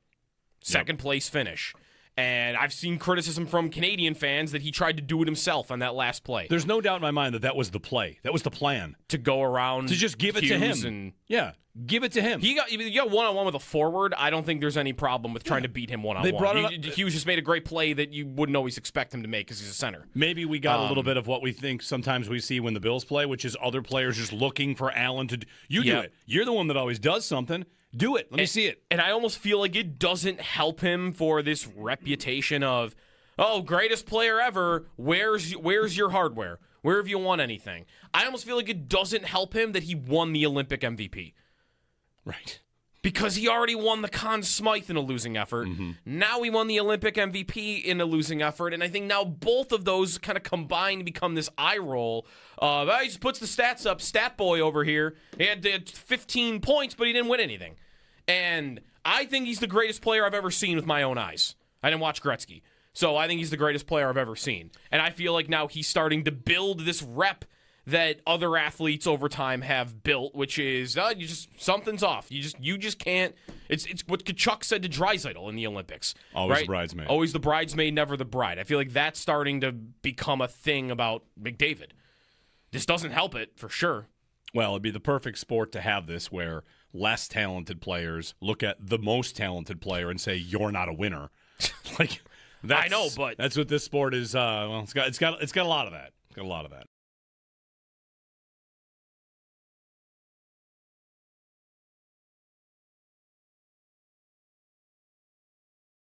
One thing, if you do that, and you just kind of alluded to it, like your depth will be tested if you go and spend.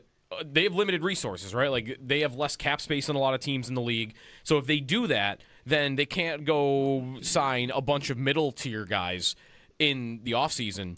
Do they have a lot of internal answers to you, Sal, and replacing guys that are probably going to be walking out the door, like at safety, at linebacker? Like we'll, I'm sure, talk about like Alec Anderson and Van Pran Granger on the offensive line. Like these holes that they might have on the roster, or these places they need to change.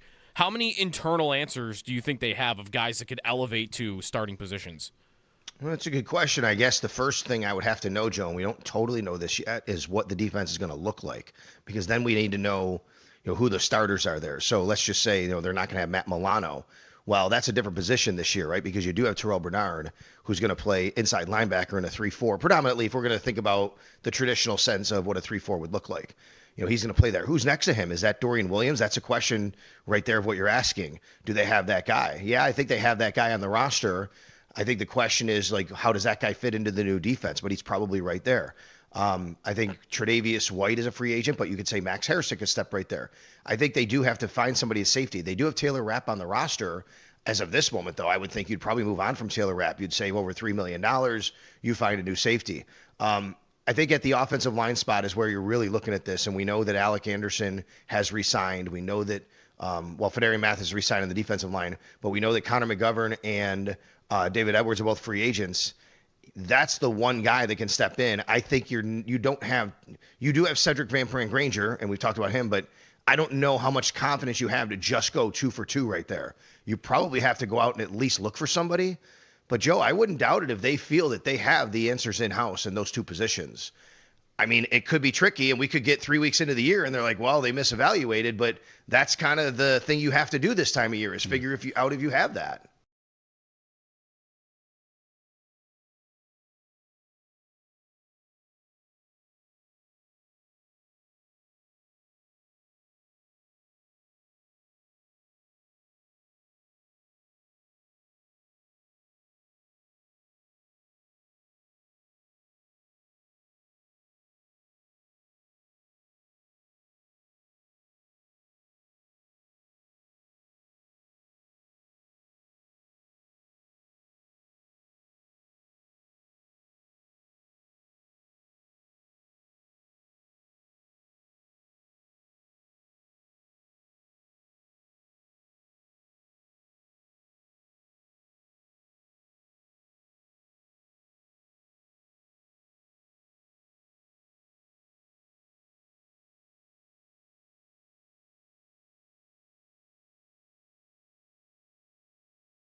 Be caller 3. We'll do it faster this time. To win a 4-pack of tickets for one-day admission to the Western New York Sport and Travel Expo coming to the Fairgrounds in Hamburg, March 7th through 9th. Book your dream hunt or get fishing and hunting gear at special show prices. For more info, visit WGR550.com. You know how I know we just had a good week of hockey and exciting hockey things? Yeah. The Olympics, of course, were there. Yep. We passed the Ottawa fight anniversary without realizing it. That was Sunday. Yeah, it's 2 days ago. Something else happened in February know? that was hockey, and we didn't just spend like a day, hey, remember when hockey was interesting? We had a hockey game that was really interesting. You know why I would have known, or should have known, I guess, is that the Brawl game, the Miracle on Ice, and the day Pagula bought the team were all the same day. Yeah. February 22nd. Yeah. 2000. I didn't even see a highlight of the Brawl. 2007. We were a little preoccupied. I mean, I'm going to have to listen to it and watch it. It's a good listen. I would definitely recommend listening to it as if you've never seen it before. Like, just listen to Rick's call, pretend you've never seen what's happening before, and visualize what it looks like. It's incredible. Watching that again. You were down low, 100 level? Yeah. I was in the 100 level looking directly into the Sabres tunnel. What are the odds we ever see a goalie fight in that arena again? Good. Good? I don't know. Do you expect to ever see a goalie fight in that arena again? In person again? I never expect to see a goalie fight again in person because that was 19, it could be on TV. 19 years ago, and I haven't seen one since. It could be on TV. Have I seen one since? What percentage chance? No. That arena will see another goalie fight? Decent. Like 50%? 20%? I don't know. I'm not prepared for this. They're rare. I mean, the last one before that in the arena is probably like 10 years prior. 8 to 10 years prior. So it's been happening more in the NHL this year, though. I think we've had like 2 or 3 this year, but it hadn't happened for 5 years. which goalie needs to be in for there to be a fight. You give me a Colton Chaos. I want to see a Colton Chaos fight. Lyon. I want a Colton Chaos fight. He's been yelling at guys all year. Yeah, but Chaos. I mean, you're right. What would he do? You have no idea. Who starts tomorrow night? It's going to be UPL, right? UPL's good to go. He'd be my guess. Yeah. Okay. Lindy said the UPL's good to go, so maybe he gets the run tomorrow for the Sabres against the Devils. Jeremy and Joe. Lindy also said he expects Tage maybe back today and could maybe just step right in and play tomorrow. No Zach Benson tomorrow, though. We're back on the other side. Join us for anything here on WGR. So, Canadians, like players, you came away from this tournament with one different, something added to their resume and what you feel about that. That would be the opposite for me because I love Nathan MacKinnon, and I don't necessarily love how he came out smelling at the end of the gold medal game, especially, making a comment in the post game. Did you feel like the added context to what he said made it less bad? It did. I He don't said know if they're it makes very skilled. They won. We lost. it makes it better, but not. It doesn't. I think fix it all the way. Yeah, He still did say it, but right, the context lightens it. The context lightens it because the initial, you decide who is the better team sounds like a passive-aggressive, we were it. Yeah. And then in the full context, it almost seems like what he's trying to do is what a lot of athletes do is like, listen, I'll leave that for you guys. Yeah. Like, you guys are going to talk about this. You guys are going to have your conversations. It almost seemed to me to be less passive-aggressive shot and more an attempt to just step out of it. Which a little bit, yeah. He did say, like, they won, we lost. That's right. Like, because when I first read the comment, I might have read it in the tone that Jack Eichel said, this is the loudest building he's ever heard. Right. So I hadn't heard the MacKinnon comment. That's maybe the tone I read it in. And then when I saw him say it, it wasn't that tone. It wasn't all the way that tone. It was more of a defeated type of tone that he had. So, no, I'm okay with him after it, but still not great. Obviously, the person we come away with the most positive feelings is Hellebuck. He becomes legend status to all of us.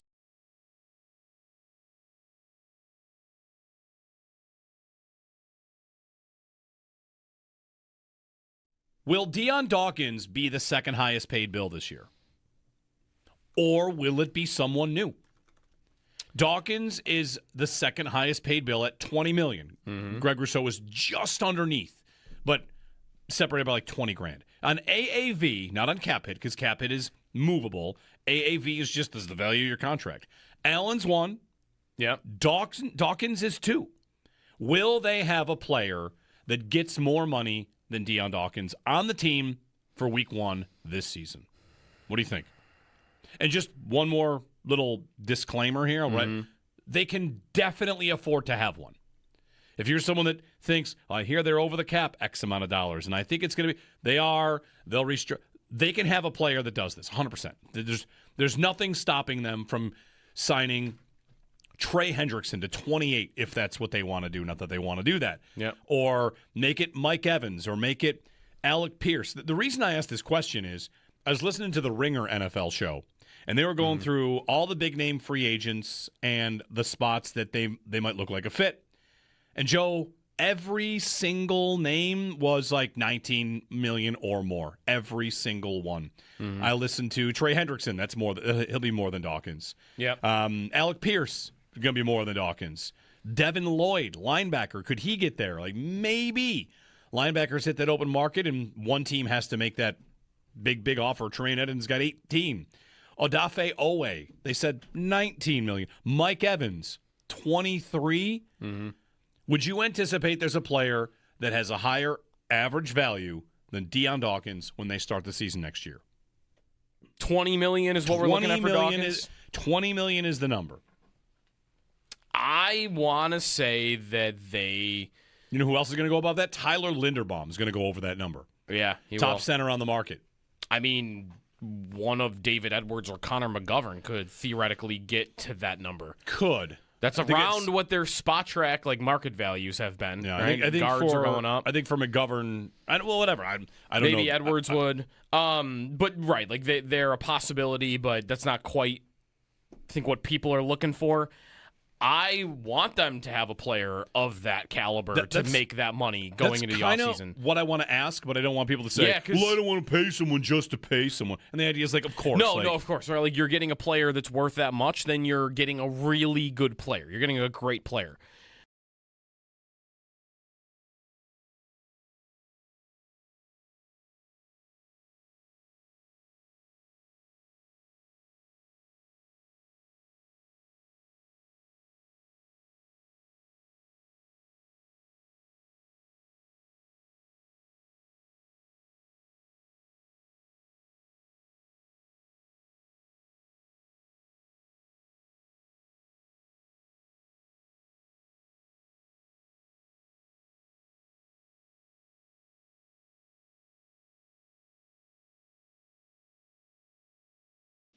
The Sabres almost back in action. Only one more day until their return in New Jersey. Head coach Lindy Ruff says Ukko-Pekka Luukkonen is available. Benson will not be available at the start of the road trip. Some further testing needed for him.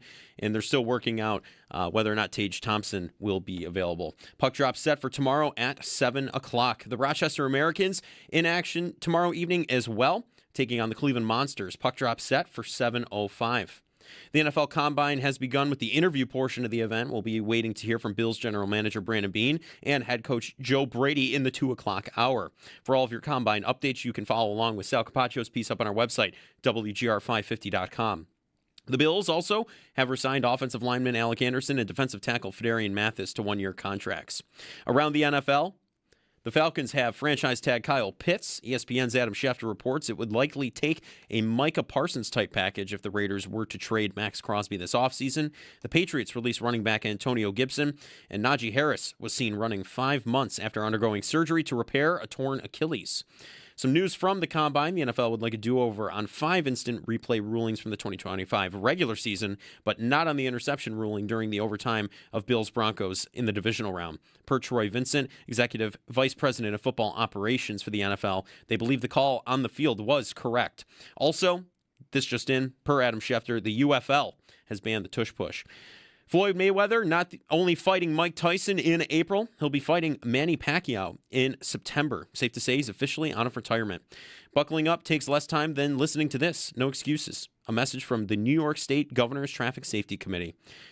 That's your Paddock Chevrolet Sports Update. Paddock Chevrolet with you for the extra mile since 1935. I'm Joe Kelly on Western New York's Voice of the Fans, WGR.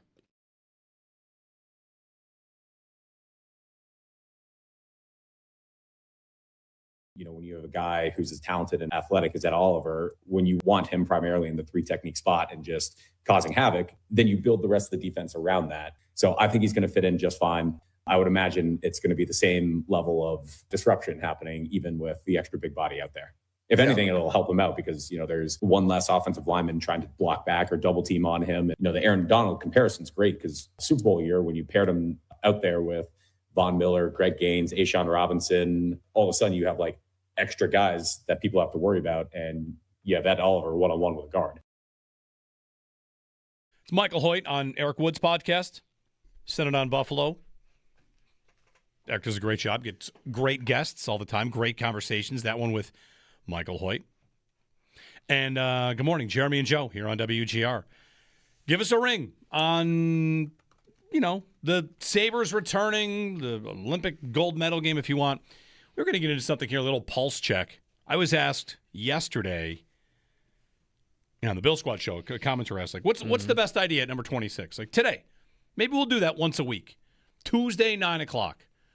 Pulse check. Pulse check 26. What's the best idea for the Bills? Or what's your favorite idea at number 26? And in 2 weeks, that'll change because they add this player and this player in free agency and trade for this player. Like, all right, well, now I got a new idea at 26. What's the best idea at number 26 overall?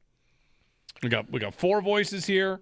We can bring in Alt Joe, and Owen Parker, the parlay killer, and the senior goaltending correspondent himself. And I learned today that Connor Hellebuck played in the Null down in Odessa, which that's where Owen played in the Null. The Odessa Jackalopes. Oh, I was going to try and get there. I'm sorry. Okay. I'm sorry. Never got Wait, Jackalopes. who are the Mudbugs, by the way? Shreveport Mudbugs. There's the Mudbugs. There's Mudbugs. There's the Jackalopes. Are there the Brahma Bulls? It's just the Brahmas. The Brahmas. The Lone Star Brahmas. The Brahmas. The Brahmas. So Purple Bowl was the there. Brahmas. What are some other teams? I'm looking at the list right now. Tell me the location. I want to try and guess the name.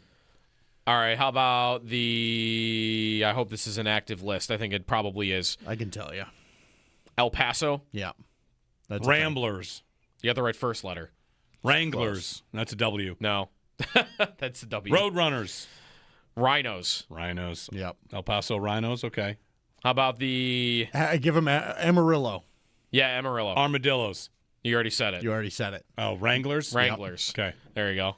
What's the craziest one on here? Colorado still in there, or did they move already? They weren't even a team I don't yet. see a Colorado. There in was here. the Colorado Grit. How about Minnesota? Oh, I'm trying to even think of what this one is. It does have a connection to the NHL team. I'll say that. The team name does. The Minnesota South Stars. The Minnesota Wilderness. Oh yeah, the Wilderness. That's instead right. of the Wild, which is kind of funny. There's some crazy ones in there. New Hampshire. Any idea? What would New Hampshire name a NAL hockey team? The Jackrabbits. The Mountain Kings. Yeah, right. Of course. Yes, the Mountain Kings. I like these. These are team names you don't see a lot. They're in a lot of good. others. The Minnesota Mallards. There's 2 Minnesota teams apparently. Yeah. I just saw, by the way, that speaking of funny sports team names, Fort Wayne's baseball team, minor league baseball team, just rebranded and changed its name to They used to be the Fort Wayne Tin something.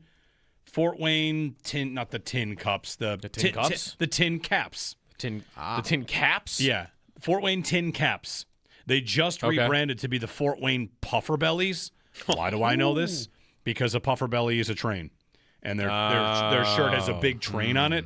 And I did look at getting a Puffer Bellies shirt just to wear it to wear a train shirt. Someone in sports has a train logo. And I gotta have it. Speaking of which. So best ID at 26. Best Bills ID at 26 right now. 803-0550. We'll take the February 24th pulse on this. It's hard for me to not find one receiver that I like a lot for that pick. So it's almost always for me going to be one of those guys, and I wonder if someone will get me off of this guy in the next 2 months. But early for me, KC Concepcion is that guy. Separator, runs all the routes, good draft profile. Size is not great, but it's not also like he's 5'7", right? He's 5'11", 6 foot. We'll see what he does this week. There's no age question about like when you had Xavier Legette coming into the draft, and they're like, well, he's old, and he didn't do it until he was 5 years older than everybody. So I think he's my favorite idea right now until someone talks me off of him into a different idea. I don't know that I've heard anything negative about him.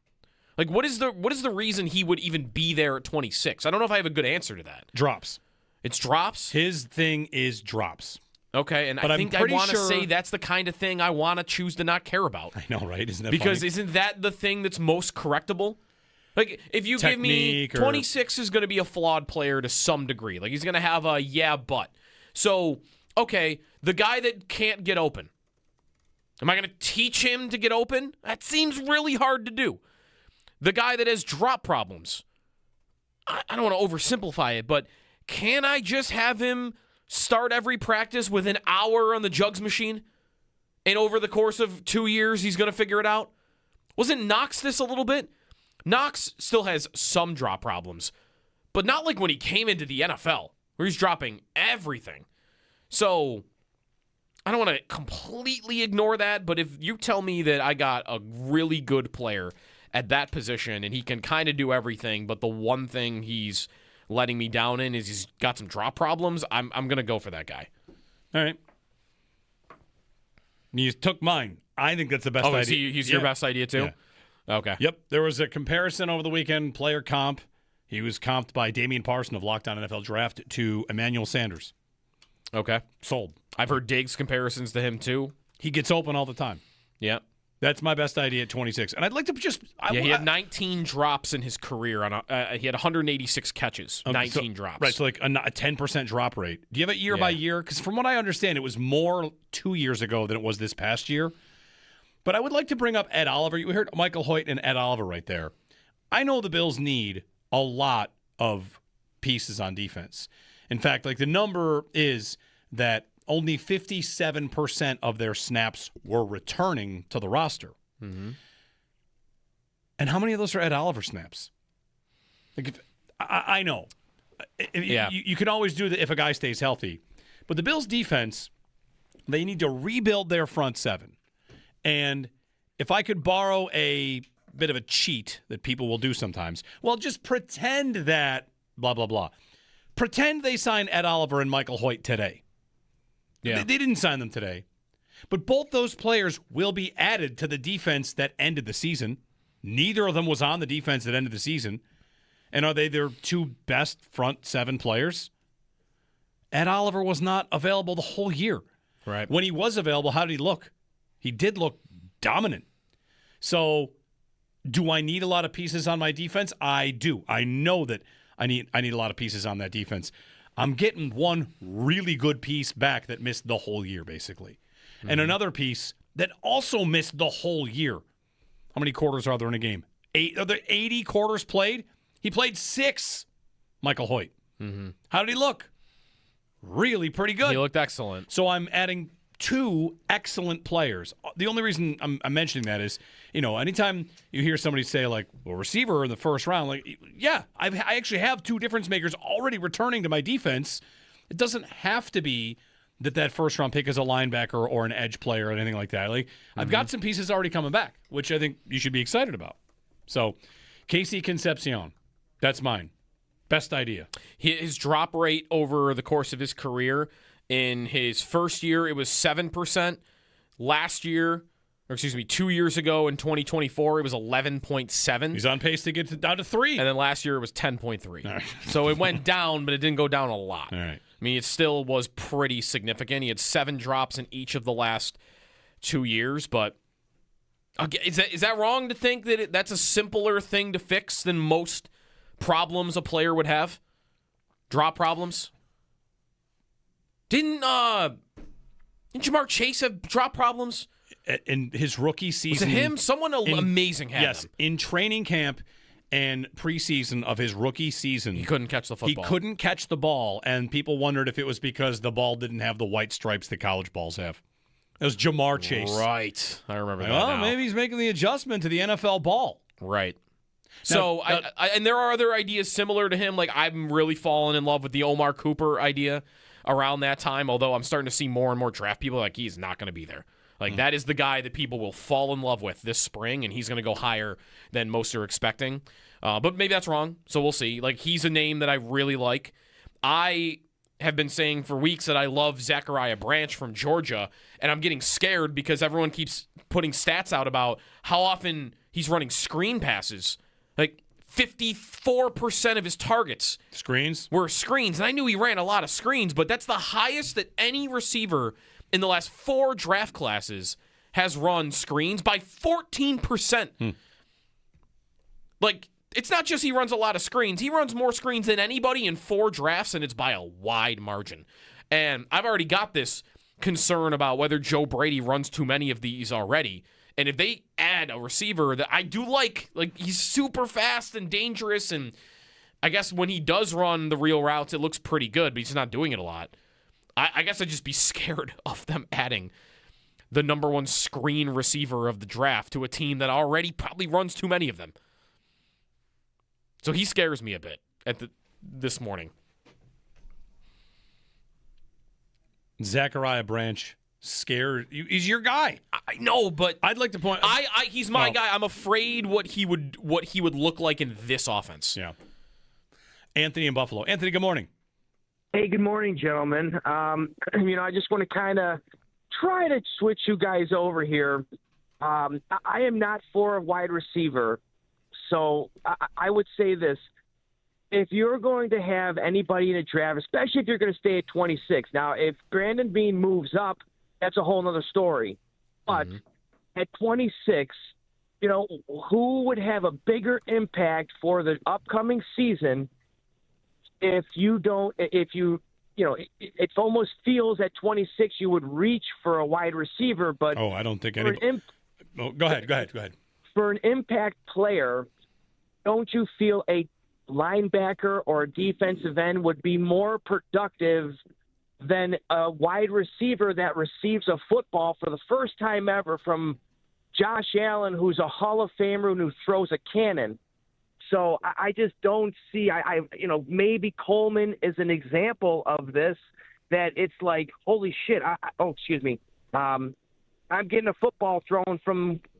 I've never seen a ball come this quick in my face in my life. So for me, I'm all about going with a linebacker, somebody that's going to stuff the hole for the run for. Yeah. I don't think a receiver will be afraid of catching a pass from Josh Allen because it's coming in too fast. Yeah, I'm which not is there. a strange thing to say. Among other things that were strange to say. Thank you, Anthony, for the phone call. Real quick. Yeah, go ahead. The idea that a wide receiver will not be a good value at 26, you can't find any draft analyst that says that. Mm-hmm. They all say, actually, that the top 100 players in the draft, there are more receivers that are probably worth it than any. I've seen as many as 17 in the top 100. Now, if you want to say, get one on day 2, I'll listen to that. I'll listen to a day 2 receiver. There's lots of good ideas in day 2. Mm-hmm. And, I couldn't tell you there's something I don't want them to do. You want to tell me there's an edge or linebacker? Right now, I can't say don't do that. The segment isn't like, what shouldn't they do? It's like, what's the best idea? Right. And until they make a couple of signings or make a trade, they go ahead and trade for A.J. Brown. All right, well, I don't need a first-round receiver. I might need a third-round guy, someone else to continue to grow the pipeline. But yeah, I'm fully prepared to dedicate 70% of the assets of this offseason to the defense again. But the defense, of course, needs more help. But no, at 26, there's definitely going to be a receiver or two that is worthy of that pick. I don't know if there's an idea I hate on the defense. Although I guess the low end of the totem pole for me would be linebacker right now, drafting one late. The idea that I'm starting to fall for a little bit on the defensive side of the ball is the big safety from Toledo, Emmanuel McNeil-Warren, 6'2", 220. He is a little bit more raw, I think, than the guys he'll get compared to because of size, which are going to be Kyle Hamilton and Nick Emenwari. He's a little lighter than those guys, and he's a little more raw, and he didn't play in as big of a conference. But I read John Ledyard's write-up on him, who did a deep dive on him last week. And, he's not perfect. There's some sloppy tendencies, and he isn't also the best player in the box for what his size is, but that might be okay because, as we've talked about a lot, that's where Cole Bishop is at his best.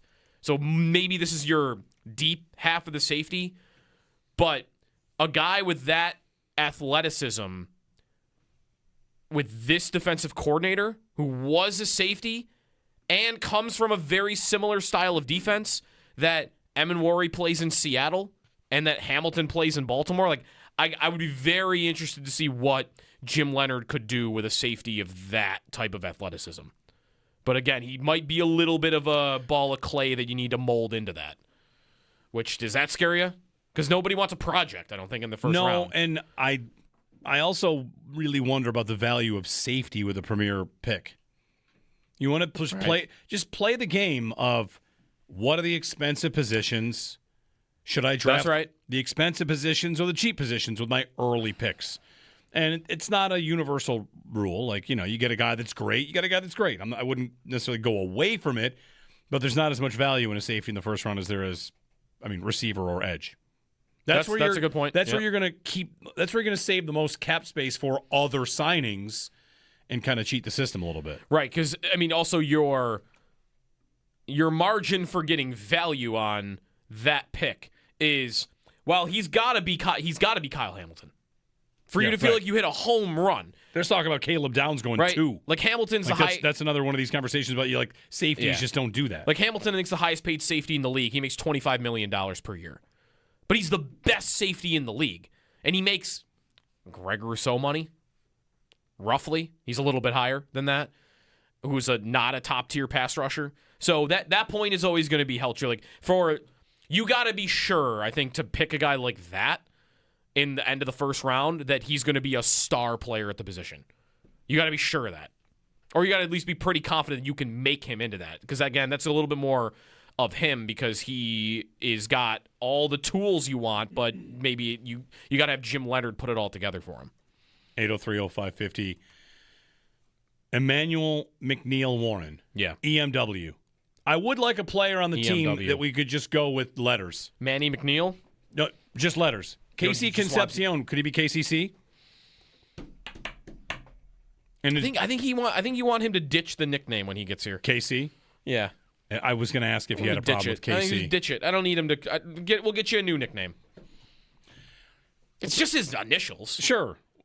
Right? What are you going to call him instead? Also, Kevin Concepcion? Isn't he kind of already doubling up? Because doesn't the C stand for Concepcion? Am I wrong on that? Or does the C come from somewhere else? No, you're right. So really, the nickname is already kind of not great because... He's just KC. It's Kevin Concepcion. You're right. The nickname makes him Kevin Concepcion. You're right about that. I call him KC. I don't like it. Call him Kevin. He was born in Rochester, by the way. Whoa. I don't think he grew up in Rochester. Local guy. Let's go. He was born in Rochester. Went to high school in North Carolina. But yeah, all right, born in Rochester. KD is not KD Durant. Correct. Right? That's science. Yeah. I think that makes sense. So why are we all doing it then? I don't know. Just someone started doing these are the questions you ask in your 15-minute interview at the Combine, I think. Right? See, the Jaguars are not doing it, by the way? Yes. They decided not to go. You know why that probably makes sense for the Jaguars? Why? Don't you think their GM is a new age guy that thinks... He is 27 years old. That thinks or subscribes to interviews are information overload and might actually poison the well. I don't need to interview these players to like them. I'll interview their coaches. I'll talk to but for them, sure, there are going to be some we talk to and interview, but you can be crippled by over information. Their GM's 35 years old, by the way. That was the first thing I thought of. You said he was 27. That'd be something else. Isn't somebody's GM 27 somewhere? Maybe that's the record for a GM. The first thing I thought of when I saw that they're not going for these interviews was the interviews that the Bills did with Keon Coleman and Kyrie Elam that we saw. Sure. And in both instances, I know hindsight's easy, right? Because those picks did not work out at this moment, but they were both given a lot of credit for they wowed them. They shared it with us. Yeah. Elam brought his playbook, right? Brought the playbook and showed off to them about how hard a worker he is. And took their playbook on the plane back with him. Right, and they loved that. And then Coleman made them all laugh and was talking about golf and the mentality that he has, and he wowed them too. And that can go a long way, I think, into fooling you into thinking that they're better players than they are. Right. And I don't think that happens every time, but... You start to get to, it feels like he'd really fit in with us. Oh, great, he would. Is he any good? Can he play? Right, and that's not just the Bills that'd be guilty of that or any team that'd be guilty of that.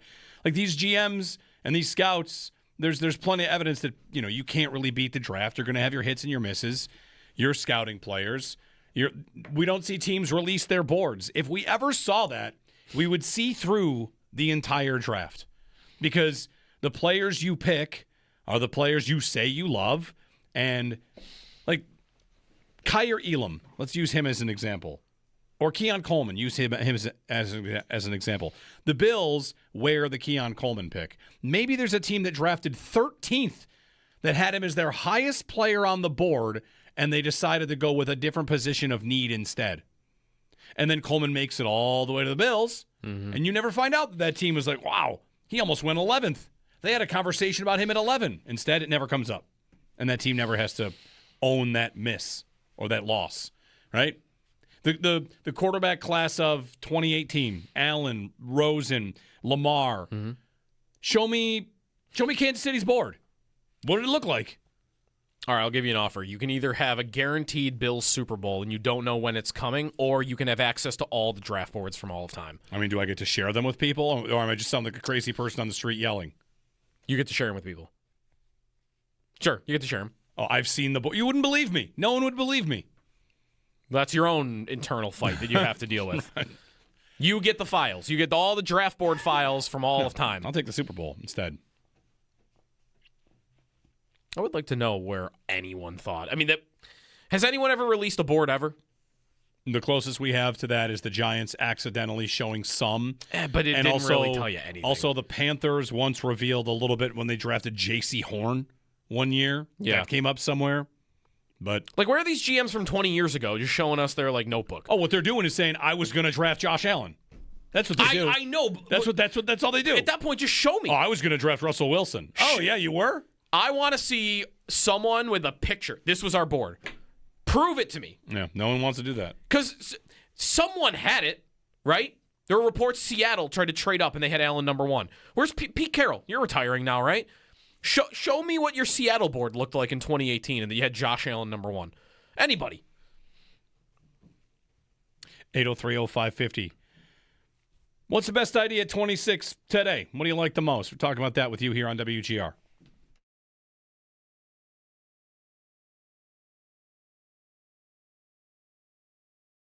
And I think on the other end, I feel like I have to be ready for a fight from people about Connor McDavid and legacy now. That is going to become a thing because this is another got to the big game, you didn't win it. Second place finish. And I've seen criticism from Canadian fans that he tried to do it himself on that last play. There's no doubt in my mind that was the play. That was the plan. To go around. To just give it to him.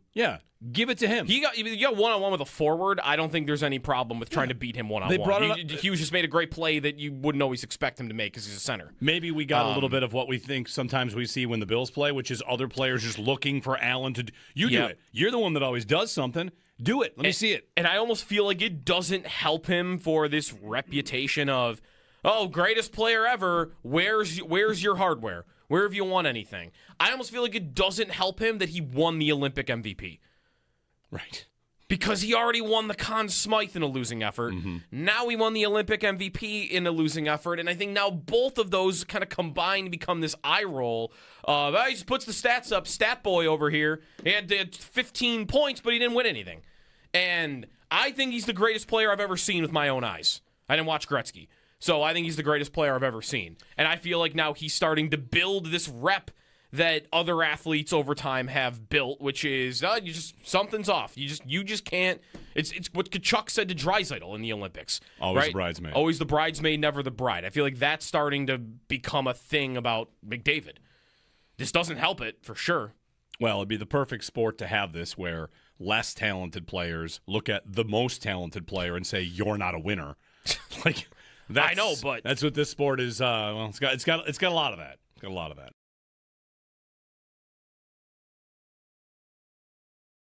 He did set the Olympic record in points, by the way, which is why I think he won the MVP. And I will even say, I think it is a little wild he won the MVP. I do too. That Hellebuck did not win the MVP. I looked it up. This tournament never gives it to the gold medal winner. Like, it's been since 2002 that when NHLers have participated, that the Olympic MVP has been on the gold medal winner.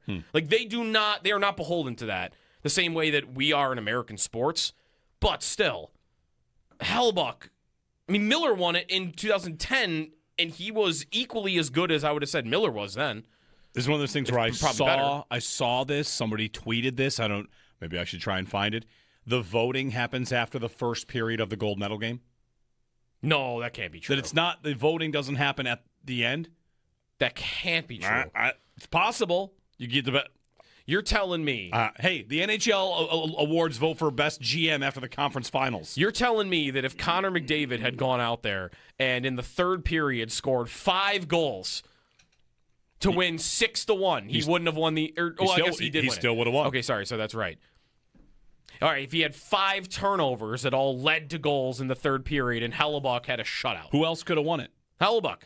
Well, he did. Hellebuck did the thing, and he didn't win it. So who are the other candidates? Could Brock Nelson have scored 6 goals in the win? Right. Okay, sure, right. So, halfway through that game. Tage had 3 goals. Tage scored. He does what he did in Columbus. What do you do? He scored 4 in a period. He scores 4 goals in the third period to end the tournament with the lead 7, and he did it in the gold medal game. He wouldn't have gotten a vote, apparently. Why are they voting after the first intermission? They don't have email? They can't get it quick enough after the game? There's not a text group chat that they could all do it in 90 seconds? It's also, of course, for the entire tournament, although Hellebuck still had the case for that, right? Oh, yeah. I mean, he was incredible. He allowed 6 goals in 5 games. I don't know if those guys are looking at goals saved above expected, but I think he was at 6 for the tournament. I don't think those guys are looking at goals saved above So. expected. I don't think so either.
There have been times, if the Cardinals do move on from Kyle Murray, in whatever form that is, whether that's a trade or whether that's just a straight release, which no doubt is what he would want, there have been many times in his career we have seen and thought Kyler Murray is a franchise quarterback. He has been up and down. He sort of got replaced last year after his injury. That didn't go right. Got hurt and got replaced.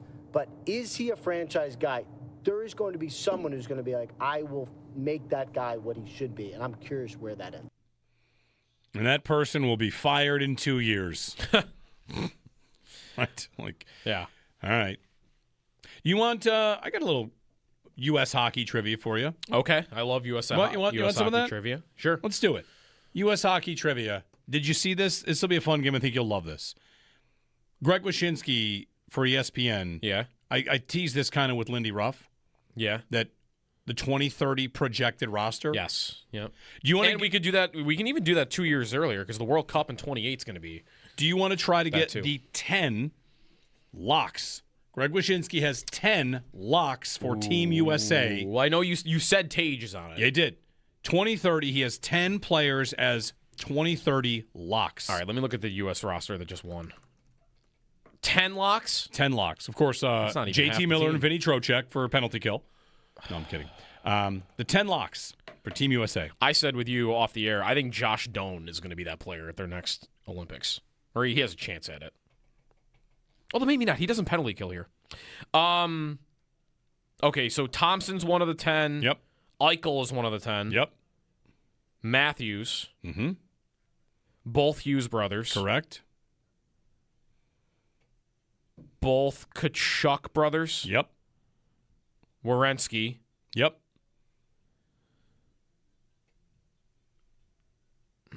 Do any of the goalies? How old is Hellebuck? Oh, and how old's Hellebuck off the top of your head? 32. 32? 32. He'll be 36. That's he's not a lock. Is he a lock? I don't think he is. He is not. Okay. Would Ottinger be a lock? Nope. Really? He's young enough. I'd have him as a lock. All right. A lock. He's 20. He's 20. Lock. A double lock. He's 27. Goalies can get cold. Yeah, but he is a stud. He also didn't appear at these Olympics. True. Right. So maybe USA Hockey doesn't like him for some reason. They always have some weird guy they don't like for no reason. Yeah. I was one of those guys. Larkin. Correct. One more. Larkin lock? Yep. Yeah, he'll be in his 30s too, but okay. We'll look at him like Crosby in 4 years. Oh, Yeah. out of town. They kind of look alike. I like him fine. I like him. Gavin McKenna's Canadian? He is. He is. He also had an 8-point night against Ohio State. I saw that. That's 7 assists, though. Yeah. Oh, okay. Not as impressive. Fine. Not as impressive. The guy that once forecasted Zach Benson to have 70 assists. Hey, he's on a. If he could have stayed healthy this year, this could have been the year. Okay, I want to say the other one is either, and I'll pick one of these. The other one's either Charlie McAvoy or Matt Boldy. It is either of those players. Okay. I'll go with I've only picked one defenseman. I'll pick McAvoy. It's McAvoy. Yeah. That's your 10. That's your list of 10. 10 locks. Tage being on that list above, like Boldy, for instance. Boldy's younger than Tage is. Yeah, and Boldy's got a little. He's 24. Boldy's got a deeper history with the program. And too. he's got Garen. He's got the GM of the team as his own GM. That's You play for the Wild, you have a 50% shot of making the team. Okay. Yeah. I don't hate any of those. I think not having. I guess no one's offensive to not be listed. Like even McAvoy or Boldy, it's fine. Yeah, I think Boldy's pretty. You wanted Ottinger on there. I wanted Ottinger on there. I'd probably put Boldy on there before I put Ottinger on. Boldy is a legit player. Tage will be 32. Mm-hmm. I'm not gonna lie. I wouldn't have him as a lock. Like, I'd say he's a favorite, but I wouldn't say he's a lock to make it. He kind of barely made this team, didn't he? And then the coach didn't play him more than anybody except the guy that was the 13th forward. I think in the gold medal game. I think you would, if I was the coaching staff for these guys going back, like if they ever sit down and like, let's see what happened, I think they would see Tage and go like, he was better. He was ready. He was ready for more. Like he was ready for more. That guy generated a lot. Yeah. He didn't really burn them ever. He did his falling down thing pretty regularly. Yeah. But he did. He was pretty great, I thought. 803-0550, our phone number. There you go. Your 10 locks. All right. Who are the best American players under 25 that are not in the mix yet that should be? Good question. I mean, Luke Hughes is the first name that came to my mind, but I don't think he's tracking towards that yet. Hagens, who got drafted last year, James Hagens. Hagens can play. But he hasn't played in the NHL yet. I'm not going to say that. Matthew Nyes is a guy that will probably... Yeah. I don't know. He's kind of Boldy light. I think this is right now looking like their golden Eichel, the Hughes brothers, the Kachuk brothers, Caulfield. Matthews. Caulfield is a great name to mention here. Will be on that team. He should be on that team. Stunned. He should have been on this team. Dustin Wolf will be one of the goalies, I bet. He's a really, really good goalie. I guess, though, like, I would say the next wave in the 18 to 24-year-old, as you have guys that are on the level of Eichel and Matthews. And I don't think you do. Right, like maybe that you do and they're just not here yet. Like maybe Hagens will become that and he just isn't yet. But nobody becomes that. Eichel and Matthews are number one overall pick worthy players. Right. Yeah, that's fair. Mm-hmm. And I couldn't tell you the next time like an American's going one or like the last couple of years you haven't really had There's a couple guys. Patriotism aside, can I bet Canada for 2030 right now? Like, loud. I mean, their defense. Whatever. Go look at Canada's right. Like Owen Power is going to be on that team. Right. Yeah, and Macklin Celebrini is going to take over the world. Yeah, I was going to say, actually, he's like, pretty holy cow. Mike is next up. Hey, Mike, good morning. Morning. How you guys doing? We're doing good. Good. Hey, I had a question, wide receiver question. Keon Coleman, was he ever really used the way he was intended to be used? Like, I remember when he was drafted, they said, he's doesn't get the best separation. He's not the fastest receiver, but we can throw the ball in his direction. He'll go up and take it away from a defender. He's like a contested type catcher or catch, and he'll go up and he can fight it away from a defender. Now, the last time I remember him being used like that was probably 2024 against Seattle. I mean, He went up. He went up. He had a couple of really good catches, and he took the ball away. And now it seems like they only throw the ball in his direction when he's open by like 20, 30 yards, and that's it. Yeah. Well, and then sometimes he drops that because it's not his thing. Well, I'll tell you this, Mike. Like this is what Joe's going to say, and I know what he's exactly going to say. Keon Coleman was never good at that, and if that was the plan, that's a bad plan. Right. He was not good at that in college. Rustling a ball away from another player is a terrible idea to start with. It's how the Bills' season ended. They've all got wrestled away from one of their guys. Like, was he used that way? Yes. The way that people thought Coleman should be used would be in the slot as more of a power slot or a big slot. They didn't have the room for him to do that. They put him on the outside. He was never probably going to be good at that, and he was never good at contested catches. Like, catching 2 out of every 10 is a bad plan. I mean, even the one you mentioned against Seattle, there was the immediate play before that he didn't catch. He did not catch, right. So, the thing I'd want to add is, do I think they used him the way they intended? I do. Yes. I think that is exactly how they intended to use him. And I think the reason why you are thinking, well, they didn't do that down the stretch. He had a wide open catch against Miami. He had a wide open catch in the what's the open? It was against Denver, wasn't he? He had the one catch against Denver in the playoff game. Right. Busted coverages. The reason why you're thinking about those plays as the most recent ones is because they finally stopped throwing him the contested ball after a season and a half. But don't get it wrong. That's how they began the year. A lot of plays. The New England night game that they lost multiple times on important downs. What did they do? Back shoulder to a tightly contested Coleman who didn't catch the football. They were trying it early in the year, and I think they finally realized, or maybe they didn't, and they just decided he's late all the time, let's not put him on the field, that's not the way, that's not an efficient play. So I hope they're done with it. And I think the way that you would use him going forward is you start using him on the inside, and you hope that he can find soft spots in the slot, and then do the only thing I think he's good at, which is run away from players after he has the ball. He's good after the catch. He's a good yak guy. Try to find a way to use him that way. Otherwise, I think move him off the roster. Because using him the way you've been trying to use him is not working, and I can't see it ever working. Thanks, Mike. It's part of what the problem for the Bills receiver group has been is the build has been redundant talent.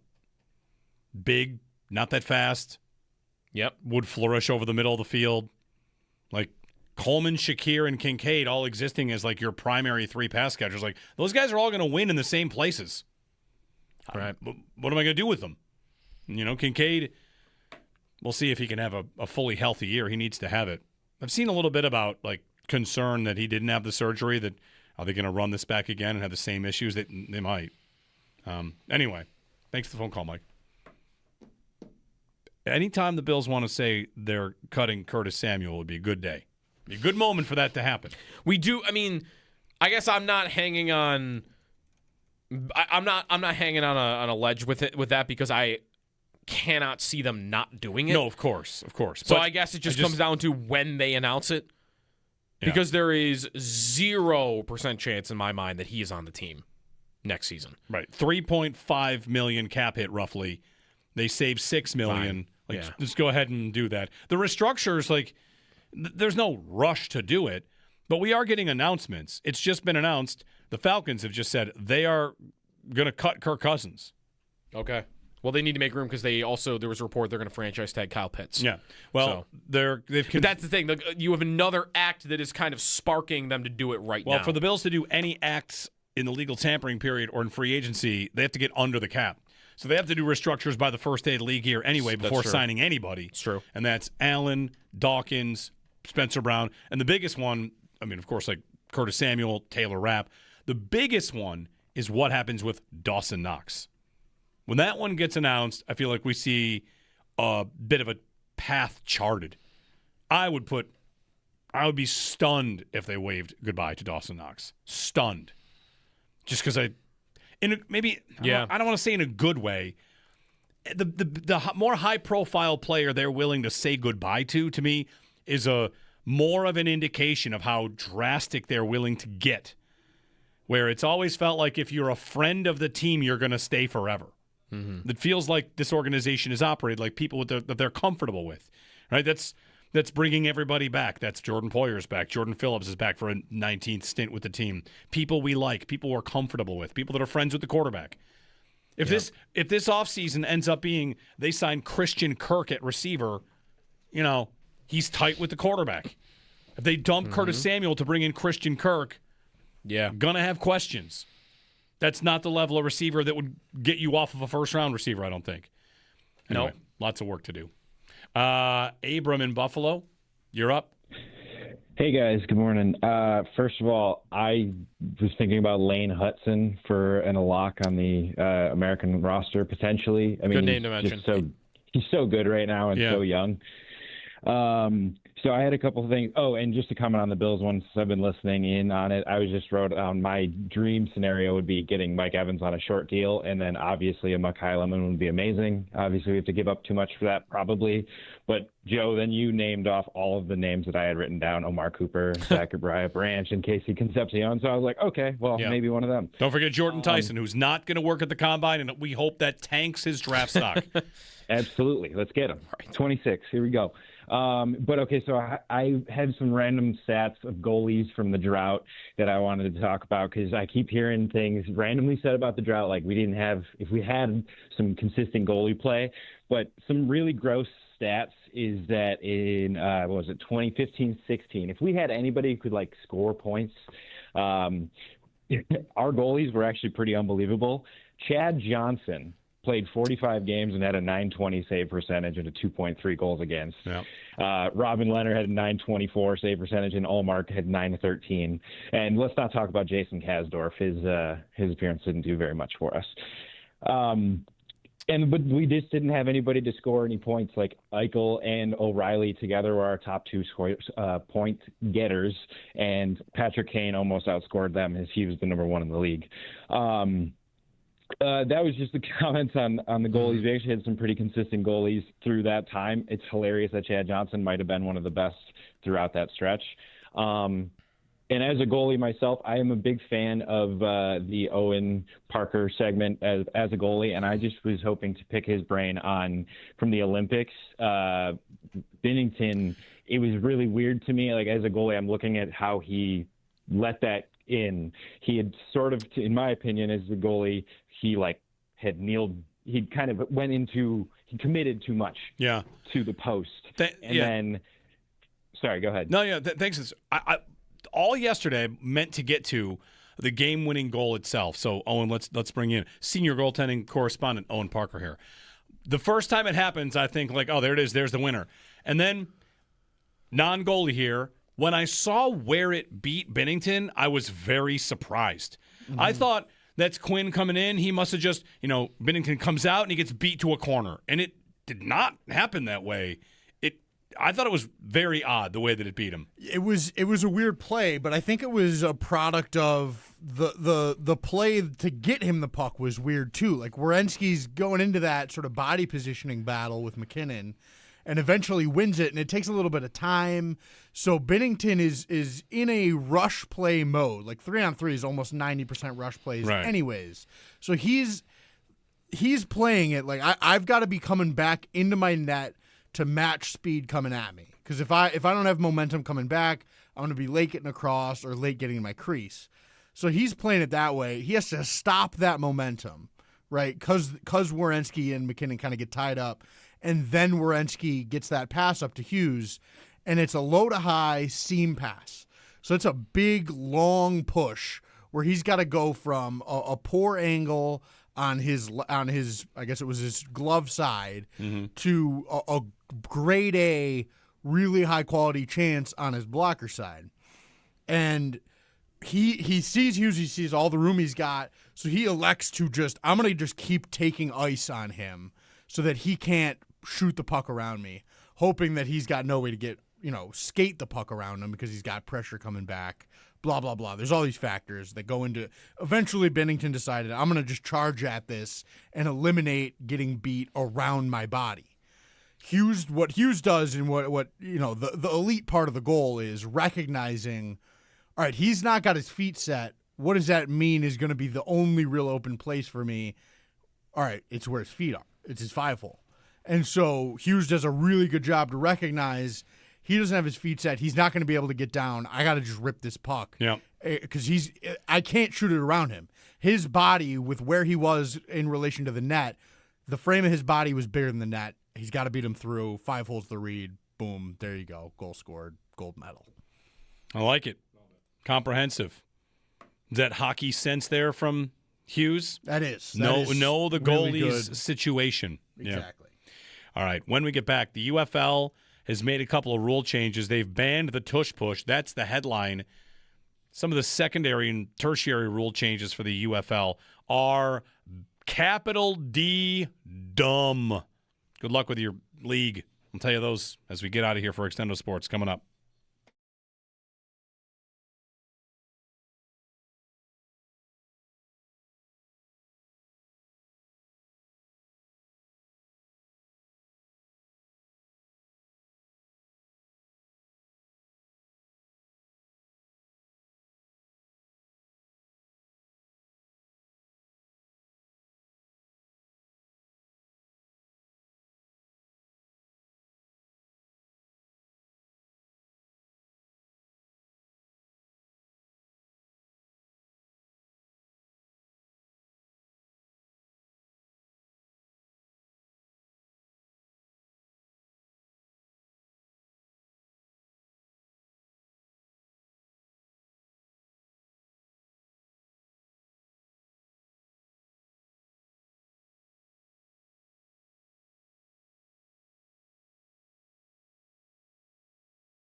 All right, we're going to in and out here and send you out to the Northtown Automotive Extra Point Show.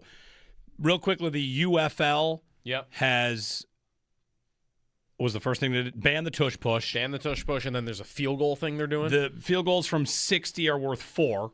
I don't like that. And they've banned punting from inside the 50 in the final 2 minutes. Like, who punts in that scenario anyway? I guess if you got the lead. No punting inside the 50 of the final 2 minutes of either half. No one really does that anyway. They also have 1, 2, and 3-point conversions. I'm not watching the UFL. We'll see you tomorrow.